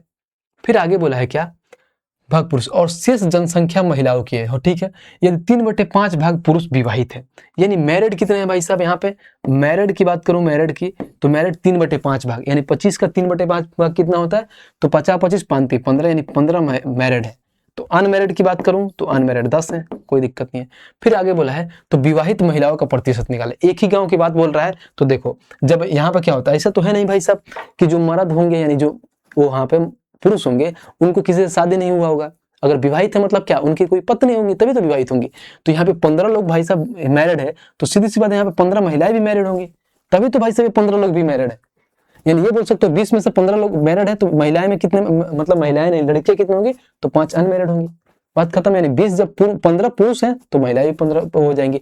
तो बोला है कि विवाहित महिलाओं का प्रतिशत निकालना है, तो हमारे पास महिलाएं कितना थी टोटल भाई साहब 20, उसमें से कितना विवाहित थी 15, इंटू में 100% कर देंगे, बस बात खत्म। 20 से काटेंगे 5 बार में, 15 का 5 गुना करेंगे नहीं 75% आ जाएगा। यानी कितनी महिलाएं विवाहित थी 75%, ऑप्शन नंबर डी, बात खत्म, खल्लास। नॉर्मल सा सवाल था, बेसिक सा सवाल था, बस आपको समझना था कि अगर पुरुष भाई साहब इतना विवाहित है तो महिलाएं भी तो इतना विवाहित होगी। विवाहित मतलब क्या, पुरुष महिलाएं दोनों साथ साथ, ये नहीं कि सिर्फ भाई साहब इनका हो गया है, शादियां नहीं बोल रहे हम विवाहित है, कैसे विवाहित है भाई साहब, वैसे नहीं माना जाता है विवाहित। आइए क्वेश्चन नंबर 18 देखते हैं कि 18 हमारा क्या कहता है, पढ़ते हैं। कह रहा किसी दी गई आबादी में 20% आबादी अस्थमा से प्रभावित है, ठीक है, अस्थमा से, ठीक है।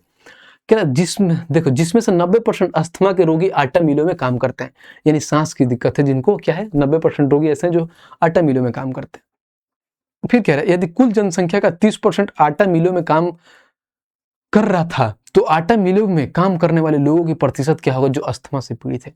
नॉर्मल सा सवाल है, बेसिक सा सवाल है। आइए अगर मान लीजिए हमारे पास 100% लोग हैं, 100 लोग हैं, ठीक है, उसमें से कह रहा है कि 20% क्या है आबादी जो अस्थमा से पीड़ित है, यानी जो अस्थमा से पीड़ित है उसको लिखता हूं यहाँ पे, यानी अस्थमा से जो पीड़ित है कितना है 20% लोग हैं।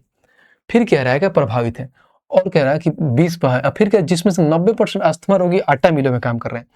जो ये 20% प्रभावित है, इसमें आटा मिलों में काम करने वाले कितने हैं, 20 का 90%, तो 20 का 90% होता है 18, यानी 18 लोग ऐसे हैं जो अस्थमा क्या आटा मिलों में काम करते हैं। अब आगे पढ़ते हैं, फिर पढ़ते हैं, देखो फिर कह रहा है यदि कुल जनसंख्या का 30% आटा मिलों में काम कर रहा था, यानी कुल जनसंख्या कितना था हमारे पास 100 था, 100 का क्या कर रहा है 30% क्या है आटा मिलों में काम कर रहा है, तो कितना हो जाएगा टोटल, यानी 30 लोग ऐसे हैं जो आटा मिलों में काम कर रहे हैं। समझना। अब आगे कह रहा है क्या, तो आटा मिलों में, यहाँ ये वाला लाइन पढ़ो, तो कह रहा तो आटा मिलों में काम करने वाले लोगों की प्रतिशत क्या होगा जो अस्थमा से पीड़ित है। जो आटा मिल में काम कर रहे हैं उनका लोगों का प्रतिशत क्या होगा जो अस्थमा से पीड़ित है। यहाँ पे कितने लोग हैं भाई साहब 18, 30 थे यहाँ पे 18 है, तो बस कितना प्यार से आप निकाल लोगे, देखो कैसे है। 18 लोग हैं भाई साहब, कितने में 30 में, इंटू में हम 100% कर देंगे, बस बात खत्म। यही तो निकालना था, 1 0 से 1 0 खत्म, 3 से काटेंगे 6 बार में, यानी 60% ऐसे लोग हैं जो भाई साहब पीड़ित हैं, और कहाँ है तो ऑप्शन नंबर है, बात खत्म।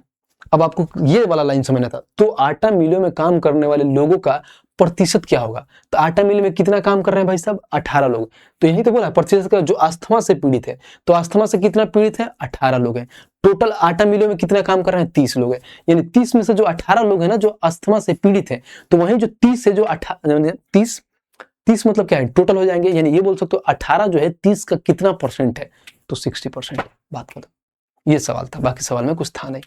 नेक्स्ट सवाल देखिए, क्वेश्चन नंबर 19 देखते हैं कि 19 हमारा क्वेश्चन क्या कह रहा है। कह रहा विक्की ने परीक्षा में 80% प्रश्न सही बनाए, यानी 80-80 सही बना दिया।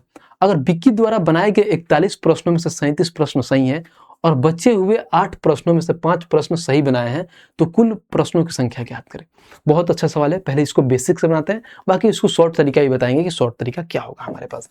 समझना, मान लीजिए हमारे पास कुल प्रश्न कितना है, 1 है, 1 में इसमें से 80% सही बना है, 80% यानी 100 में से क्या 80/100 होता है, बराबर। अब आगे वाला लाइन पढ़ते हैं कि आगे वाला कह रहा है, अगर है देखो, अगर कह रहा है अगर विक्की ने बनाए गए 41 प्रश्नों में से सही प्रश्न मतलब 37 प्रश्न सही है, ठीक है, 37 प्रश्न सही है, यानी टोटल सही कितना है भाई साहब यहाँ पर समझिएगा, टोटल यहाँ पर 37 प्रश्न है, फिर प्लस, ठीक है, यहाँ पर जो सही है और टोटल प्रश्न कितना है भाई साहब, तो x माना, यानी टोटल जो संख्या है उसको x मानता हूं, जिसमें से क्या है 41 में से क्या कर रहे हैं 37 सही बनाए थे, तो टोटल में से मैं 41 घटा देता हूं, यानी ये बोल सकते हो समझना कि क्या है 80% तो यहाँ पर सही है, यानी जो टोटल सही है क्या वो परसेंटेज में 80% सही है उसको साइड कर दिया। अब इधर आते हैं सही वाला लिखते हैं, तो सही में क्या है, तो पहले 37 को तो सही है जो लिख लिया हूं, यानी फिर टोटल में से 41 को घटा देंगे, यानी 41 में से 37 है, टोटल में से 41 घटा देंगे। फिर कह रहा है प्रत्येक 8 में से 5 सही प्रश्न है, यानी यहाँ पर देखो तो टोटल कितना है 8, इसमें से प्रत्येक 5 सही है, यानी ये सही का वैल्यू आ गया, ये परसेंटेज में सही का वैल्यू आ गया। अब इसको बराबर कर देंगे, हमारा टोटल संख्या निकल के आ जाएगा। आइए कैलकुलेट करते हैं और निकालते हैं। समझिए, यहां से देखिएगा तो 20 से 4 बार में, 20 से 5 बार में, तो आप ये बोल सकते हैं यहाँ पर हो जाएगा 4x बट्टे में 5, यहाँ पर हो जाएगा 4x बट्टे में 5, और यहाँ पर बराबर में क्या हो जाएगा, यहाँ पर देखो 37 प्लस में हो जाएगा 5x बट्टे में 8 और फिर माइनस में 41 इंटू 5 यानी 41 5 डायरेक्ट लिख लेता हूँ ना, कोई दिक्कत नहीं है। तो देखो 5 एकम 5 और 5 चौका 20, 205 बटे में 8, ये हो गया। अब देखो मैं क्या करता हूँ, इस 5x को इधर ले ले आता हूँ, तो ये हो जाएगा 4x बट्टे में 5 माइनस में 5x बट्टे में 8 और यहाँ पर क्या हो जाएगा बराबर में 37 और यहाँ पर कुछ नहीं तो 1 ले लेता हूँ और माइनस में 205 बट्टे में 8। बस अब कैलकुलेट कर देंगे, आंसर हमारा निकल के आ जाएगा। कैलकुलेट करिए, यहाँ पर हम एलसीएम ले लेता हूँ 40, तो 5 से 8 बार में हो जाएगा, तो 8 पच्चे 8 चौका 32x, फिर माइनस में देखो 5 25x, फिर बराबर में देखो ये हो जाएगा 8, 37 का 8 गुना 8 से 56 के 6 में 5, 8 3 का 24 और 5 29, 296 माइनस 205। देखो इसको एक और तरीका ही बनाएंगे, समझना इसे।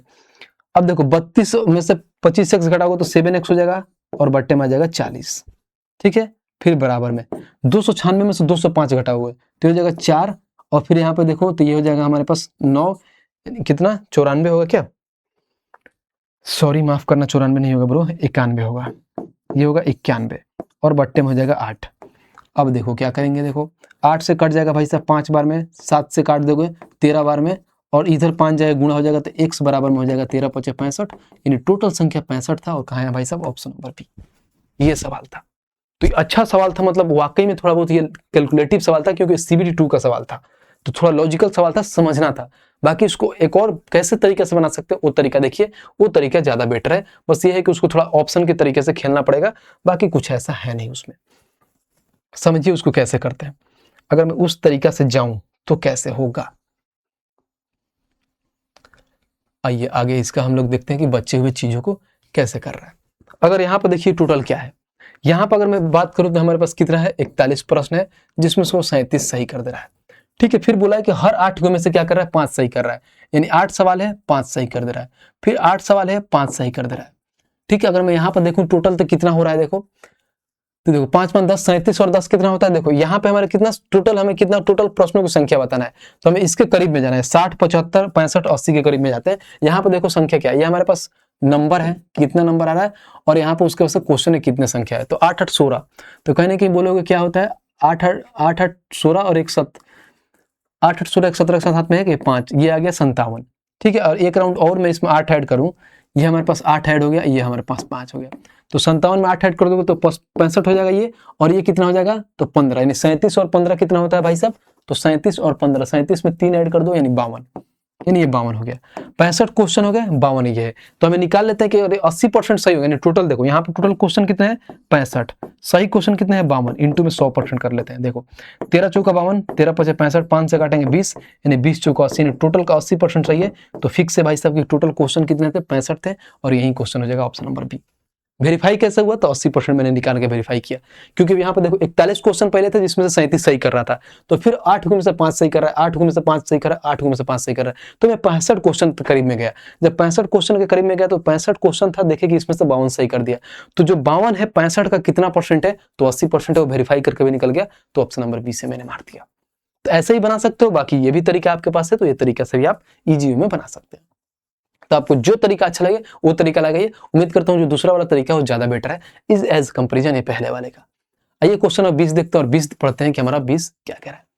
कह रहा है एक छात्र को संभवतः अधिकतम अंकों में से कुछ अंक मिले, यानी अधिकतम उसमें से कुछ अंक मिला है। फिर कह रहा है ये अंक परसेंटेज के रूप में 75% थे, ठीक है। यदि परीक्षा में एक अंक, देखो यदि परीक्षा में एक अंक का एक प्रश्न जोड़ दिया जाए तो उसका प्राप्त अंक 76% होता है। तो परीक्षा का पारंपरिक अधिकतम अंक क्या था, समझना। इसको बेसिक से बनाते हैं, बाकी ट्रिक से भी बनाएंगे कि ट्रिक से कैसे बनाएंगे। अब देखिए मान लीजिए कि एक छात्र का संभवतः परीक्षा में कितना है, कुछ अंक मिले, या अंक में 75% थे।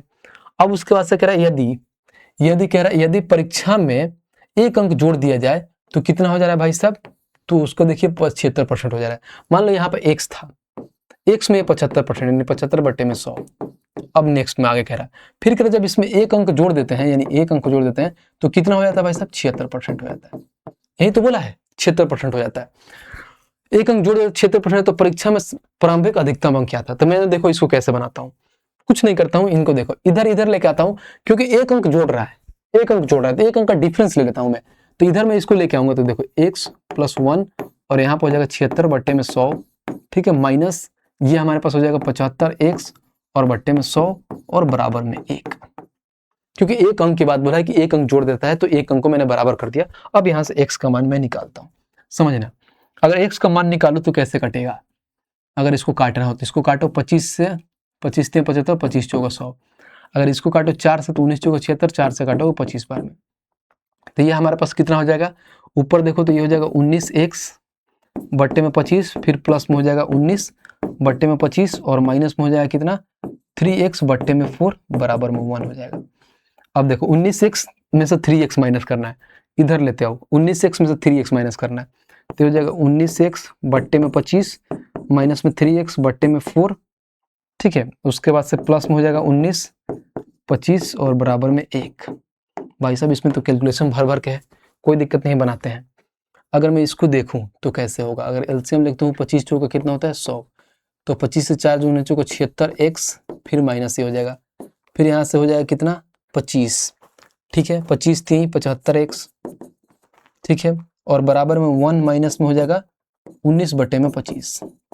इधर ऐसे कर लेता हूँ, तो 25 में से 19 घटा लो, एक लाइन और कर लेते हैं भाई साहब, कोई दिक्कत नहीं। यहाँ पे देखो तो ये 76 और 75 तो डायरेक्ट कितना होता है यहाँ पे देखो, तो 76x में से 75x घटाओगे तो x और बट्टे में क्या आ जाएगा 100, ठीक है, और बराबर में ये हो जाएगा 25 एकम 25 से 19 यानी 6 बटे में 25। तो आप ऐसे ही बोल सकते हो क्या, तो देखो ये 25 से काटोगे 4 बार में तो x बराबर होता है 6 चौको 24, यानी कितना था भाई साहब 24 कहाँ है, तो ऑप्शन नंबर है। तो ये सवाल काफी अच्छा था, मतलब है, मतलब इस सवाल में दम था, ऐसा नहीं था कि नॉर्मल सा कैसा था इजी सा सवाल था बना पाओगे, नहीं, एक इसमें थोड़ा बहुत कैलकुलेशन अच्छा था जो ऐसे बना के निकलता। ये तरीका था। एक और तरीका है जो आपको सोचने वाला तरीका है, उसको बस माइंड मेकअप की तरह सोचो और देखो कितना आसान से बनाओगे। वो तरीका देखते हैं कि हम दूसरा तरीका है जो कैसे बनाएंगे, समझना कितना प्यार से चीजों को बनाया जाएगा। बस आपको चीजों को बस एनालाइज करना ही कहता क्या है, इतना हम बेसिक्स नहीं जाके इतना नहीं करेंगे, ठीक है, तो उसको प्यार से पढ़ेंगे और बनाएंगे। पहले इसको मिटाते हैं और इसको पढ़ते हैं, समझना। अब एक आराम से क्वेश्चन को एक बार पढ़ते हैं और फिर देखते हैं। कह रहा है क्या, एक छात्र को संभवतः अधिकतम अंकों में से कुछ अंक मिले थे, ठीक है, कुछ अंक मिले थे। ये अंक परसेंटेज के रूप में 75% थे। यदि परीक्षा में एक अंक का एक प्रश्न जोड़ दिया जाए, एक अंक का एक प्रश्न जोड़ दिया जाए, तो यह क्या हो रहा है, तो उसका प्राप्त अंक 76% हो जाएगा। पहले कितना था स्टार्टिंग में भाई साहब, हमारे पास 75% था, ठीक है, 75% था। तो 75% का फ्रैक्शन वैल्यू कितना होता है हमारे पास, देखो 75% का फ्रैक्शन वैल्यू ये होता है 3/4। ध्यान रखना 3/4, समझना यहाँ पे कितना आ जाएगा 3/4।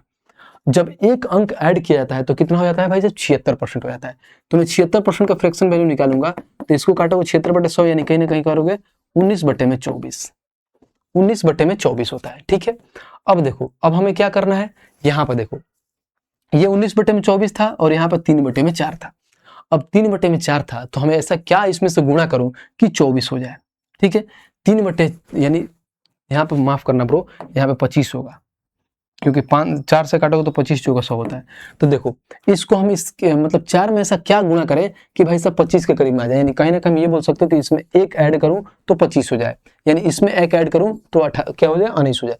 किससे गुणा करो, तो देखो इसमें गुणा करने का सबसे आसान तरीका कि इसमें अगर 6 से गुणा कर रहा हूं तो ऊपर भी 6 से गुणा करूंगा। देखो 6 में 3 से गुणा करूंगा 18 हो जाएगा, और 6 में 4 से गुणा करूंगा तो 24 हो जाएगा। देखो तो 24 में एक ऐड करते हैं तो 25 होता है, 18 में एक ऐड करते हैं तो 19 होता है। देखो वेरीफाई हो गया हमारे पास, इसमें भी एक ऐड किया, इसमें भी एक ऐड किया, तो हमारे पास टोटल कितने थे भाई साहब, आराम में अंक कितने थे, 24 थे। तो ऑप्शन नंबर अंक क्या था 24, ये समझना था, क्योंकि पहले ये हमारे पास 19/25 आ गया, क्योंकि 4 से काटे एक अंक ऐड करने के बाद 76% हो रहा था।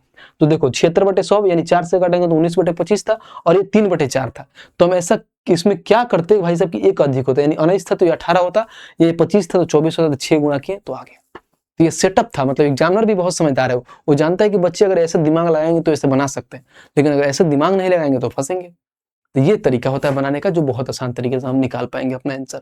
आइए क्वेश्चन नंबर 21 देखते हैं और 21 को पढ़ते हैं कि क्या कह रहा है। कह रहा है दिए गए विकल्पों को विचार कर ये चीजें बताया है। कह रहा है कि अवैध अप्रवासियों की कुल संख्या कितनी है। क्या बोला है यहाँ पे, कुल संख्या बोला है, ध्यान रखना कि अवैध अप्रवासियों की कुल संख्या है। अब इसमें देखो कह रहा है कुल अवैध अप्रवासियों का 30% बांग्लादेश में से, ठीक है। अब देखो अप्रवासी मतलब क्या होता है, यानी जो प्लान करके दूसरे देश में आए हैं, यानी बाहर से कहीं, मान लीजिए मैं बिहार का हूं तो मैं यूपी में प्लान करके आया हूं, उसका ये बात बोलता है। और कह रहा है शेष भारत का है। अगर मैं यहाँ पे बात करूं कि मान लीजिए 100% है, 100% में जैसे 30% क्या है बांग्लादेश का है, और भारत को मैं क्या मान लेता हूँ, मैं भारत से जो है 70% है।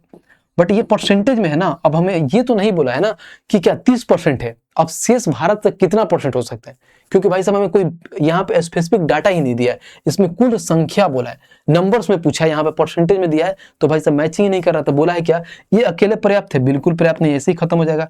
प्रश्न को उत्तर देने के लिए 2 और 1 दोनों पर्याप्त है, बिल्कुल नहीं, क्योंकि भाई साहब पता ही नहीं चल रहा है कितना नंबर है।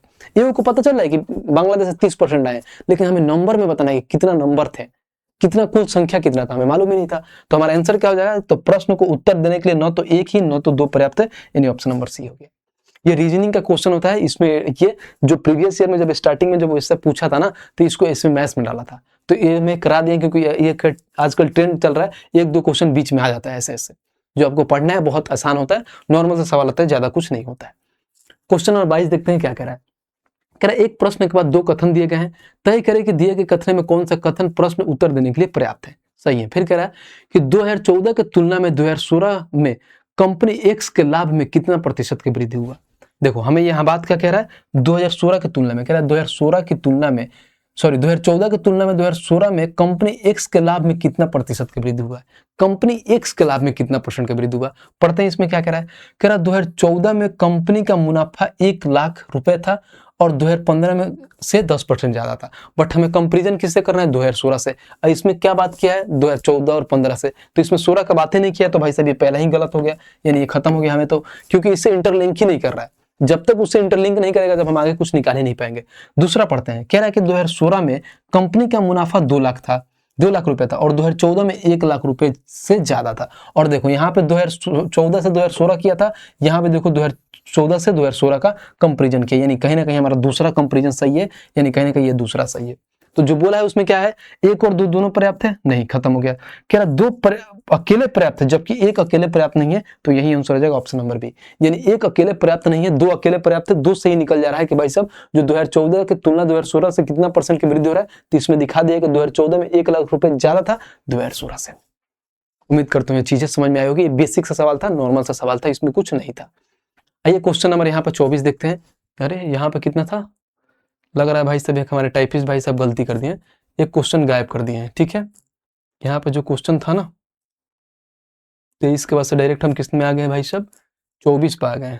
ये 23 था, 22 से 24, तो 23 क्वेश्चन लग रहा है गायब कर दिए, कोई दिक्कत नहीं है। हम 24 क्वेश्चन देखते हैं कि 24 नंबर क्वेश्चन हमारा क्या है। कह रहा 2 उम्मीदवारों के बीच हुए चुनाव में 90% पंजीकृत मतदाताओं ने अपना वोट डाला और डाले गए वोटों में से 15% अवैध पाए गए। विजयी उम्मीदवार को वैध मतों में से 51% वोट मिले और उसने 2142 वोटों के अंतर से जीता। फिर बोला पंजीकृत मतदाताओं की संख्या ज्ञात करें। ये सवाल है एकदम इजी सवाल है, जब हम पढ़ा रहे थे इलेक्शन बेस्ड उसमें कराए थे, नॉर्मल सवाल है। आइए बना लेते हैं। मान लीजिए हमें क्या बताना है, पंजीकृत मतदाताओं की संख्या बताते हैं। मान लीजिए एक्स था, कभी वैध मत की बात बोले ना हमेशा, देखो यहाँ पे बोले विजयी उम्मीदवार को इतना वोट मिला, इतना से जीते अपना। अवैध पाए गए बिजली वो तो वैध मत होगा, ये वैध का बात बोल दिया। जब भी वैध की बात बोले तो हम सीरीज मेथड से बना लेंगे बहुत आसान से। उम्मीदवार में 90% पंजीकृत ने अपना मत वोट डाला, यानी कहीं ना कहीं एक्स का क्या कर सकते हैं, यानी 90/100, यानी कहीं ना कहीं ये बोल सकते हैं 90% ये वोट डाला। फिर बोला क्या है, क्या कि डाले गए वोट में से 15% अवैध हो गए, यानी ये बोल सकते हो कि 100 था 15 अवैध हो गए, यानी हमारे पास 85% वोट डाले। फिर बोला है, अब ये वाला लाइन पढ़ना, ये वाला लाइन को समझना हमें। कह रहा विजयी उम्मीदवार को वैध मतों में से 51% वोट मिले और उसने 2142 अंतर से जीत गया। यानी कहीं ना कहीं 2 लोग हैं यहाँ पे, यह क्या है हमारे पास, एक विनर है एक लूजर है। यहाँ पर 2 केस बनता है, एक विनर है एक लूजर है। जो विनर है उनको कितना मिला है, 51%, और जो लूजर है उनको कितना मिला है, 49%। इन दोनों का डिफरेंस कितना हुआ, 2%। और कहीं ना कहीं यही 2% का मान देखो यहाँ पर कितना वोट से जीते हैं, 2142 वोट से जीते हैं। समझ रहे हो, तो इनका जो अगर इतना वोट से जीता ना, तो उन दोनों का डिफरेंस लेते हैं। अगर ये बोलता कि सिर्फ इतना, मतलब ये फर्स्ट वाला जीता, यानी सिर्फ जीते वाला बोलता तो 51% ले लेते हैं, और हारने वाला को बोलता तो 49% ले लेते हैं। लेकिन बोला इतने वोटों के अंतर से जीता, यानी कितना, 2% जीता, तो हम यहाँ पर डायरेक्ट 2% लिख लेंगे। और ये इतना मैं समझाता नहीं, बट फिर भी समझा देता हूँ, क्योंकि ऑलरेडी मैं भाई साहब जब वहां पर पढ़ा रहा था तो ये चीजें मैंने बताया था। तो 2/100 यानी 2%, और बराबर में कितना था, 2142। बस बात खत्म। हम यहाँ से कैलकुलेट करेंगे, हमारा आंसर निकल के आ जाएगा। आइए कैलकुलेट करते हैं। अगर यहाँ पे मैं देखूं तो क्या होगा, देखो 1 0 से 1 0 खत्म, ठीक है। अगर उसके बाद से देखिए इसको काटूं तो 17 हो जाएगा, इसको काटूंगा तो 20 हो जाएगा, ठीक है, ये हो गया। अब उसको काटो, अगर मैं इसको काटूं 9 से तो 9 दूना 18, यहाँ पर 34, 9 दूना 18, 9 3 27, फिर इसके बाद 3 4 3 7 9 8 72, 17 से काट लो भाई साहब, 17 एकम 17 और 17 चौका 68, 2 से इसको काट लो 7 बार में। अब कहीं ना कहीं देखो तो 200 और यहाँ पर कितना 14, यहाँ पर आ जाएगा 14, उसके बाद से कितना जीरो 1 2 2 2 4 जीरो 1 2 3 4 यानी 14, कितने 1,40,000 हो जाएगा, ऑप्शन नंबर यही सवाल हो जाएगा। तो टोटल वोट कितने थे भाई साहब, तो 1,14,000 थे, यानी पंजीकृत मतदाता इतना थे 1,40,000। समझ रहे हो? उम्मीद करता हूँ क्वेश्चन आपको समझ में आ रहा होगा, चीजें आपको समझ में आ रही हो तो वीडियो को लाइक करते चलना है आपको। आइए नेक्स्ट क्वेश्चन देखते हैं, और क्वेश्चन नंबर 25 देखते हैं कि क्या कह रहा है। कह रहा है एक खाली भंडारण में टैंक में 58 लीटर पेट्रोल डालने के बाद भी 1% खाली रह गया। इजी से सवाल है, मैंने एकदम बेसिक से पढ़ाया था कि 1% खाली हो गया, यानी ये बोल सकते हो भाई साहब, यानी 99% तो भर गया था 58 लीटर पेट्रोल डालने पे। फिर बोला है क्या कि भंडारण टैंक को भरने में उसमें कितना पेट्रोल डालना पड़ेगा, बस यानी हमें 100% करने में कितना पेट्रोल डालना पड़ेगा, यानी 100% का मान निकालना। तो ऐसे बोल सकते हो 58 बट्टे में क्या हो जाएगा 99 और इंटू 100% कर दो, बस यही तो सवाल है। अब इसको हम कैलकुलेट करेंगे, हमारा आंसर आ जाएगा। अगर इसको कैलकुलेट करेंगे तो किससे कटेगा, ये कटेगा ही नहीं, इसको डायरेक्ट कैलकुलेट कर लेते हैं। ये हो जाएगा 5800, यहाँ पर आ जाएगा 5800 और बट्टे में 99। अब 99 का देखो तो कितना गुना होगा, 5 गुना, यानी 500 होगा। 99 का 5 गुना, सबका 5 गुना, यानी 100 का कितना होता है 500, तो इससे यानी 495 हो जाएगा। यानी 495 अगर 5 बार में जाते हैं तो 495 होता है, तो उसमें 5 और 80 यानी 85, यानी कहीं ना कितना 850 हो जाएगा। अब 850 हो जाएगा तो 99 का कितना गुना जाएंगे हम भाई साहब, 8 बार में जाएंगे, यानी 58 पॉइंट से स्टार्ट होगा और 58 पॉइंट से एक ही ऑप्शन, ऑप्शन नंबर सी, बात खत्म। हम पूरा करने की जरूरत नहीं है, क्यों करे भाई साहब, बस इतना हमें टाइम थोड़ी है, इतना करना हमें आंसर लेना है बस। आइए नेक्स्ट क्वेश्चन पे चलते हैं और क्वेश्चन नंबर 26 देखते हैं कि 26 क्या कह रहा है। पिछले वर्ष दूध के मूल्य में 15% की वृद्धि हुई थी और इस वर्ष फिर से मूल्य में 12% की वृद्धि हुई और 2 वर्ष पूर्व का मूल्य 60 रुपए है, तो अब दूध का मूल्य अब बताना है, बस 2 वर्ष पहले का दे ही दिया है यार, और इसमें पूछा है। तो 2 वर्ष के पहले 60 था और कितना वृद्धि हुई थी 15%, यानी मान लो 20 था तो 23 हो गया, यानी 15% का फ्रैक्शन वैल्यू 3/20 होता है, तो 20 से 23 हो गया, और फिर 12% की वृद्धि हुई नहीं, 100 से 112 हो गया बस। अब इसको हम कैलकुलेट करेंगे, हमारा आंसर आ जाएगा। अब देखिए 20 से इसको काटेंगे 3 बार में कट जाएगा। अब कहीं ना कहीं देखो तो डायरेक्ट हम गुणा कर लेते हैं। गुणा करने का एक और तरीका, हम पूरा गुणा नहीं करेंगे, क्योंकि देखो यहाँ पे 100 है, यानी जो भी हमारा ऑप्शन होगा ना 2 अंक के बाद से पॉइंट होगा। देखो सब में 2 अंक के बाद से पॉइंट होगा, ठीक है भाई, कोई दिक्कत नहीं है। बस एक और तरीका होता है क्या, यूनिट डिजिट, यूनिट डिजिट का खेल समझो। यूनिट डिजिट से मैं करूंगा तो देखो 3 दूना 6 और 6 3 18, यानी लास्ट में होगा 18, 18 मतलब यानी 8 होगा लास्ट में, जिसका यूनिट डिजिट 8 होगा आंसर। इसमें 2 है खत्म, 2 है खत्म, 7 खत्म, एक ही ऑप्शन, ऑप्शन नंबर डी, बात खत्म। हमें पूरा करने की नीड ही नहीं था, बस मैंने यूनिट डिजिट से मैंने देखा लास्ट में एक ही ऑप्शन है 28 और 2 अंक के बाद से पॉइंट लगेगा, उसमें लगा भी है, बात खत्म, डी होगा हमारा। तो हम पूरा क्यों कैलकुलेट करें, हम ना क्यों टाइम बर्बाद करें, हम पूरा करके नहीं करेंगे भाई साहब। आइए नेक्स्ट पे चलते हैं और क्वेश्चन नंबर 27 देखते हैं कि क्वेश्चन नंबर 27 क्या कह रहा है। कह रहे एक खाली भंडारण में टैंक 60 लीटर पेट्रोल डालने के बाद भी 10% खाली हो गया। डिट्टो पीछे वाला सवाल था, 10% खाली हो गया, यानी 90% भरा होगा। कितने लीटर पेट्रोल डाले हैं 60 लीटर, हमें पूरा भरना है, यानी 100% भरने के लिए कितना पेट्रोल डालना पड़ेगा। तो यहाँ पर कुछ नहीं करेंगे, बस यहाँ पर 100% कर देंगे हम। तो 100% के लिए कुछ नहीं कर, 60 बट्टे में 90 और इंटू में 100% कर देंगे। तो देखो 1 0 से 1 0 खत्म, 2 से 3 से काटेंगे 2 बार में, 3 से काटेंगे 3 बार में, यानी 200 बट्टे में 3 होता है और 200 बट्टे 3 होता है 60.66%, यानी यही बोल सकते 60.67%, ऑप्शन नंबर डी, बात खत्म। तो नॉर्मल सा सवाल था, बेसिक सा सवाल था, कुछ सवाल में दम नहीं था। आइए 28 नंबर क्वेश्चन देखते हैं और क्वेश्चन नंबर 28 हमारा क्या कहता है, पढ़ते हैं। एक फर्नीचर सेट का मूल्य 5 वर्ष कम हो जाता है, यदि फर्नीचर का वर्तमान मूल्य इतना है तो 2 वर्ष बाद इसका मूल्य क्या होगा, यानी वर्तमान में इतना है 2 वर्ष का बाद बताना है। तो कहीं ना कहीं आराम से निकाल लो। अगर मान लो हमारे पास वर्तमान में कितना है 1, उसके बाद 4 0, 2 3 4 0, अब 2 वर्ष का बाद बताना है। हर बार 5% कम हो जा रहा है, 5% का फ्रैक्शन वैल्यू क्या होता है, यानी कहीं ना कहीं ये 100 से 95 हो जा रहा है, फिर ये 100 से 95 हो जा रहा है बस। अब इसको हम कैलकुलेट करेंगे, हमारा आंसर आ जाएगा। देखो 1 2 3 4, 1 2 3 4, अब बस हम गुणा कर देना है।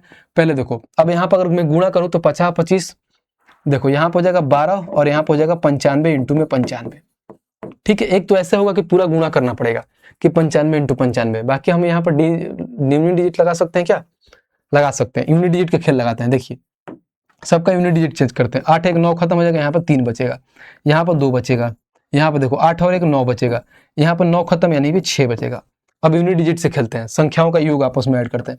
यहाँ पर देखो 3 हो गया, यहाँ पर देखो 9 खत्म हो गया यानी 5 हो गया, यहाँ पे 5 हो गया, तो 5 3 15 यानी यहाँ पे 15 और फिर यहाँ पे 5 हो गया, तो 15 यानी 6 5 30 यानी 3 आएगा। और यूनिट डिजिट 3 किसका है, तो देखो ऑप्शन नंबर ए होगा, बात खत्म। तो हम यूनिट डिजिट से भी बना सकते हैं, हम क्यों पूरा गुणा करें, हमारे पास हर चीज आता है भाई साहब। यूनिट डिजिट डिजिटल सम या डिजिटल सम होता है, यूनिट डिजिट नहीं होता है। डिजिटल सम यानी संख्याओं का योग ऐड करके हम डिजिटल सम लगाते हैं, और यूनिट डिजिट मैंने पिछले संख्या में लगाया था, देखो ये यूनिट डिजिट से लगाया था। तो बहुत चीजें होता है जो आपको कैलकुलेशन करने में आसानी होती है, अगर आपको चीजें आता है, स्क्वायर याद हो वो बेटर करता है। अप्रोक्सीमेट का यूज करना आना चाहिए आपको, कि अप्रोक्स आप चीजों को निकाल पाए। आइए नेक्स्ट क्वेश्चन देखते हैं, क्वेश्चन नंबर 29 देखते हैं कि क्या कह रहा है। कह रहा 2 उम्मीदवारों के बीच हुए चुनाव में से 85% पंजीकृत मतदाताओं ने मतदान किया और 4% मतदान अवैध हो गए। विजयी उम्मीदवार को वैध मत बोल दिया, बात खत्म, बहुत ईजी हो गया। वैध मत का 65% प्राप्त हुआ और इतना वोटों के अंतर से जीत लिया। तो कह रहा कितने पंजीकृत मतदाता, सेम डिट्टो पीछे वाला सवाल था, बस इसमें कैलकुलेशन का थोड़ा बहुत चेंज किया है, बाकी कुछ नहीं है। आइए यहाँ पर एक्स था हमारे पास टोटल संख्या समझिए, और 85% मतदाताओं ने मतदान किया, यानी 100 में से 85 ने किया, और 4% अवैध पाए गए, यानी 100 थे, 4% अवैध यानी 96 हो गए। फिर कह रहा है कि विजयी उम्मीदवार को वैध मतों का 65% प्राप्त हुआ, यानी ये बोल सकते हो यहाँ पर 2 लोग हैं, एक विनर हो जाएंगे, एक लूजर। इसको 65 मिला है तो इसको 35 मिला है, लेकिन कितने परसेंट का अंतर है भाई साहब, अंतर कितना है, तो 65 और 35 का अंतर 30% का अंतर है, यानी परसेंट में 30% का अंतर, लेकिन वैल्यू में कितना है भाई साहब, 21-42। बस डाटा भी सेम है उसका वाला, तो बस हम डायरेक्ट यहाँ पर 30% ले लेंगे, इतना कुछ करना ही नहीं है। तो इंटू में हम कर देंगे 3/10, 30% का वैल्यू होता है 3/10 बराबर में होता है 21-42। अब कैलकुलेट करेंगे, हमारा आंसर आएगा, देखो कैसे कैलकुलेट करते हैं। अगर कैलकुलेट करूं मैं तो इसको काटो 3 से, 3 7 21, और उसके बाद से 3 एकम 3 और 3 चौकोर 714 आ गया, ठीक है। अब 17 से काटे, 17 3 17 चौकोर 17 से कट जाएगा, 17 5 85, इसको काटो 17 चौकोर 68 और 17 दूना 34, 42 आ गया, ठीक है। अब उसके बाद से 42 आ गया तो किससे कटेगा, काटते हैं एक और राउंड, क्या दिक्कत है, काटने जितना कट रहा है उतना काट लो। अगर इसको 42 आ गया तो फिर इसको 7 से काट सकते हैं, नहीं 7 से ये नहीं कटेगा, 7 से नहीं कटेगा तो 6 से भी तो कट सकता है, 6 कम 6 और ये 16 6 96, 6 से 6 7 42, बात खत्म। अब इसको 4 से काट लो 25 बार में, और इसको 4 से काट लो 25 बार में, क्योंकि 4 4 यानी दोनों में से कट जाएगा। अब इसको काट लो 5 से भाई साहब 2 बार में। अब देखो 25 दूना 50 यानी हो गया 50, और इंटू में 25 सत्ते कितना होता है भाई साहब, 25 सत्ते 175, तो 0 हो गया। 50 25 का 5 हाथ में कितना हो गया 2, 17 5 85 और 2 8750, और 8750 कहाँ है, तो ऑप्शन नंबर बी, बात खत्म। तो बस थोड़ा बहुत कैलकुलेशन था, बाकी कुछ था इसमें, कुछ नहीं था, नॉर्मल था। आइए आज का ये लास्ट क्वेश्चन है भाई साहब, हमारा यहाँ से होता है परसेंटेज की समाप्ति, यानी टोटल मैंने परसेंटेज कंप्लीट करा दिया आपको 4 क्लासेस में। अब आप लोग बताना कि नेक्स्ट टॉपिक क्या होता है, इसको देखते हैं कि ये सवाल हमारा क्या कह रहा है। कह रहा है एक कंपनी आय अर्जित कर रही है जिसमें से व्यय कर के अलावा घटाकर अर्जित लाभ की राशि प्राप्त की जाती है।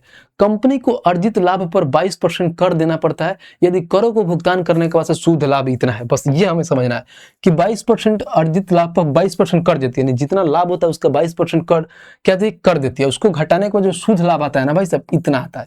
यानी मानिए हमारे पास 100% है, 100% में से क्या कर रहा हूं मैं, 22% कर दे रहा हूं, यानी वैल्यू कितना है हमारे पास 2340। तो 22% कर देने के बाद से कितना बचेगा भाई साहब, यानी शुद्ध लाभ कितना बचेगा, तो यानी 78% बोलेगा, तो हम 100% का मान निकाल लेंगे। जब यहां से 100% का मान निकालेंगे तो देखो कैसे होगा। अब इसको काटिए, 13 5 65, 13 6 78, 13 एकम 13, यहाँ पे आ गया 10, तो फिर आता है 13 7 91, 13 8 104, 0, फिर 17 13 3, यानी यहाँ पे आ जाएगा 3000, यानी ये हमारे पास 3000 आ गया। फिर आगे पढ़ते हैं, फिर आगे बोलेगा क्या बोला है, कह रहा है क्या, देखो ये अब है जो व्यय करों के अलावा 18% है, तो कंपनी की आय बताना है। और कंपनी की आय क्या होता है, इनका मतलब क्या होता है भाई साहब, आपको मालूम है। तो कंपनी का अगर आय निकालना हो तो कभी भी आय होता है कि एक्सपेंस प्लस में सेविंग, यानी जो आप सेव करते हो और जो खर्च करते हो दोनों को आपस में ऐड करते हो तो उसका इनकम आ जाता है। यहां से भाई साहब इसका शुद्ध क्या निकाल लिया भाई साहब, लाभ, यानी अर्जित जो है था। अब उसके बाद से हमें निकालना है क्या, फिर एक और लाइन पढ़ते हैं आगे, कंपनी को अर्जित लाभ 22% कर देना पड़ता है, यदि करों को भुगतान करने के बाद शुद्ध लाभ इतना रुपए है, जो व्यय का 18% है, यानी जो ये पैसा है ना ये व्यय का 18%, यानी खर्च का 18% है, तो 100% का मान निकाल लो। यानी जो ये 2340 है, जो 18% का मान है, और हम 100% का मान निकालना है बस। अब हम इसको कैलकुलेट करेंगे, 18 से काटो, 18 1 18, यहाँ पे देखो 5 18 3 54, यानी 0, यहाँ पे आ जाएगा 13000, यानी खर्च भाई साहब 13,000 था, लाभ इनका 3,000 था, यानी कहीं ना कहीं दोनों को आपस में ऐड कर देंगे तो इसका इनकम आ जाएगा और इनकम 16,000 हो जाएगा। यही ऑप्शन नंबर ए हो जाएगा, बात खत्म। तो ये था मिसलेनियस का क्वेश्चन पूरा कंप्लीट। मैंने 30 क्वेश्चन करा दिया भाई साहब आप लोगों को कंप्लीट, क्योंकि मिसलेनियस में किसी का सर पैर नहीं होता है, कहीं से भी दिया जाता है। तो इसमें यह नहीं होता है कि कोई पर्टिकुलर टाइप होता है। आपको अगर क्वेश्चन समझ में आ रहा है तो आप अपने अलग तरीके से बना सकते हैं, कहीं से भी कोई भी टाइप लग सकता है, बस आपको आंसर लाना चाहिए। इसमें यह नहीं है कि भाई साहब ये इलेक्शन का टाइप है तो इलेक्शन का टाइप में बनेगा, ये कमीशन का टाइप है तो कमीशन का टाइप पे बनेगा। जो आपको ट्रिक अच्छा लग रहा है, जो कॉन्सेप्ट आपको समझ में आ रहा है, उस कॉन्सेप्ट से लगाइए और बेटर तरीके से आप क्वेश्चन। उम्मीद करता हूं कि इसमें बहुत ऐसे लोग होंगे जो मेरे से अच्छे तरीके से भी निकाल सकते हैं, क्योंकि उनको पूरा कॉन्सेप्ट मालूम है। अगर उनको लग रहा है कि ये चीजें लंबा है तो मैं ऐसे निकाल सकता हूँ। बाकी मैं सबसे बेस्ट तरीका बताया हूँ, इससे बेस्ट अगर आप जानते हैं तो और अच्छी बात है। आइए नेक्स्ट यहाँ से शुरू करते हैं। क्या हमारा ये है भाई बुक। अब आप लोग नेक्स्ट बताना कि इस बुक का मैं जितना भाई सब दिया हूँ आपको क्या करना है, इसमें से जितना होमवर्क है सबका भाई सब बुक मंगाओ और सारे क्वेश्चन लगा लो, क्योंकि आपके पास 2 दिन टाइम है। आपके पास सैटरडे है, फिर आपके पास सोमवार को पहली क्लास आ जाएगी। और सोमवार को कौन सी क्लास आएगी भाई साहब कमेंट बॉक्स में जरूर बताना कि कौन सी क्लास आपको चाहिए। तो कमेंट बॉक्स में आप बताना कि कौन सी क्लास भैया लेके आएगा, ठीक है भाई। बाकी उम्मीद करता हूँ चीजें आपको समझ में आएगी। जो हैंड रिटन नोट्स है ये हमारा टेलीग्राम चैनल है AR पब्लिकेशन, इसको ज्वाइन कर लीजिएगा। इस पे मैं इसका हैंड रिटन नोट्स दे दूंगा जो हमारा चौथा क्लास था आज। बाकी सबसे मोस्ट इंपोर्टेंट काम है, हमको 1 रुपया आपसे कुछ नहीं चाहिए, पैसा वैसा कुछ नहीं चाहिए, एकदम फ्री में चीजें आपको दिया जा रहा है। बस एक ही काम करना है, इस चैनल को सब्सक्राइब करना है। इतना सब्सक्राइब करो कि लगे कि हाँ कोई AR पब्लिकेशन है जो फ्री में इतना मस्त क्वालिटी कंटेंट आपको दे रहा है। ठीक है भाई साहब, चैनल को सब्सक्राइब करना है और शेयर करते रहना है वीडियो को। बाकी अपने भाई के लिए 2 शब्द लिख सकते हैं अगर चीजें आपको समझ में आ रहा है। मिलते हैं नेक्स्ट वीडियो में, आज के लिए इतना ही था, तब तक के लिए जय हिंद भाई।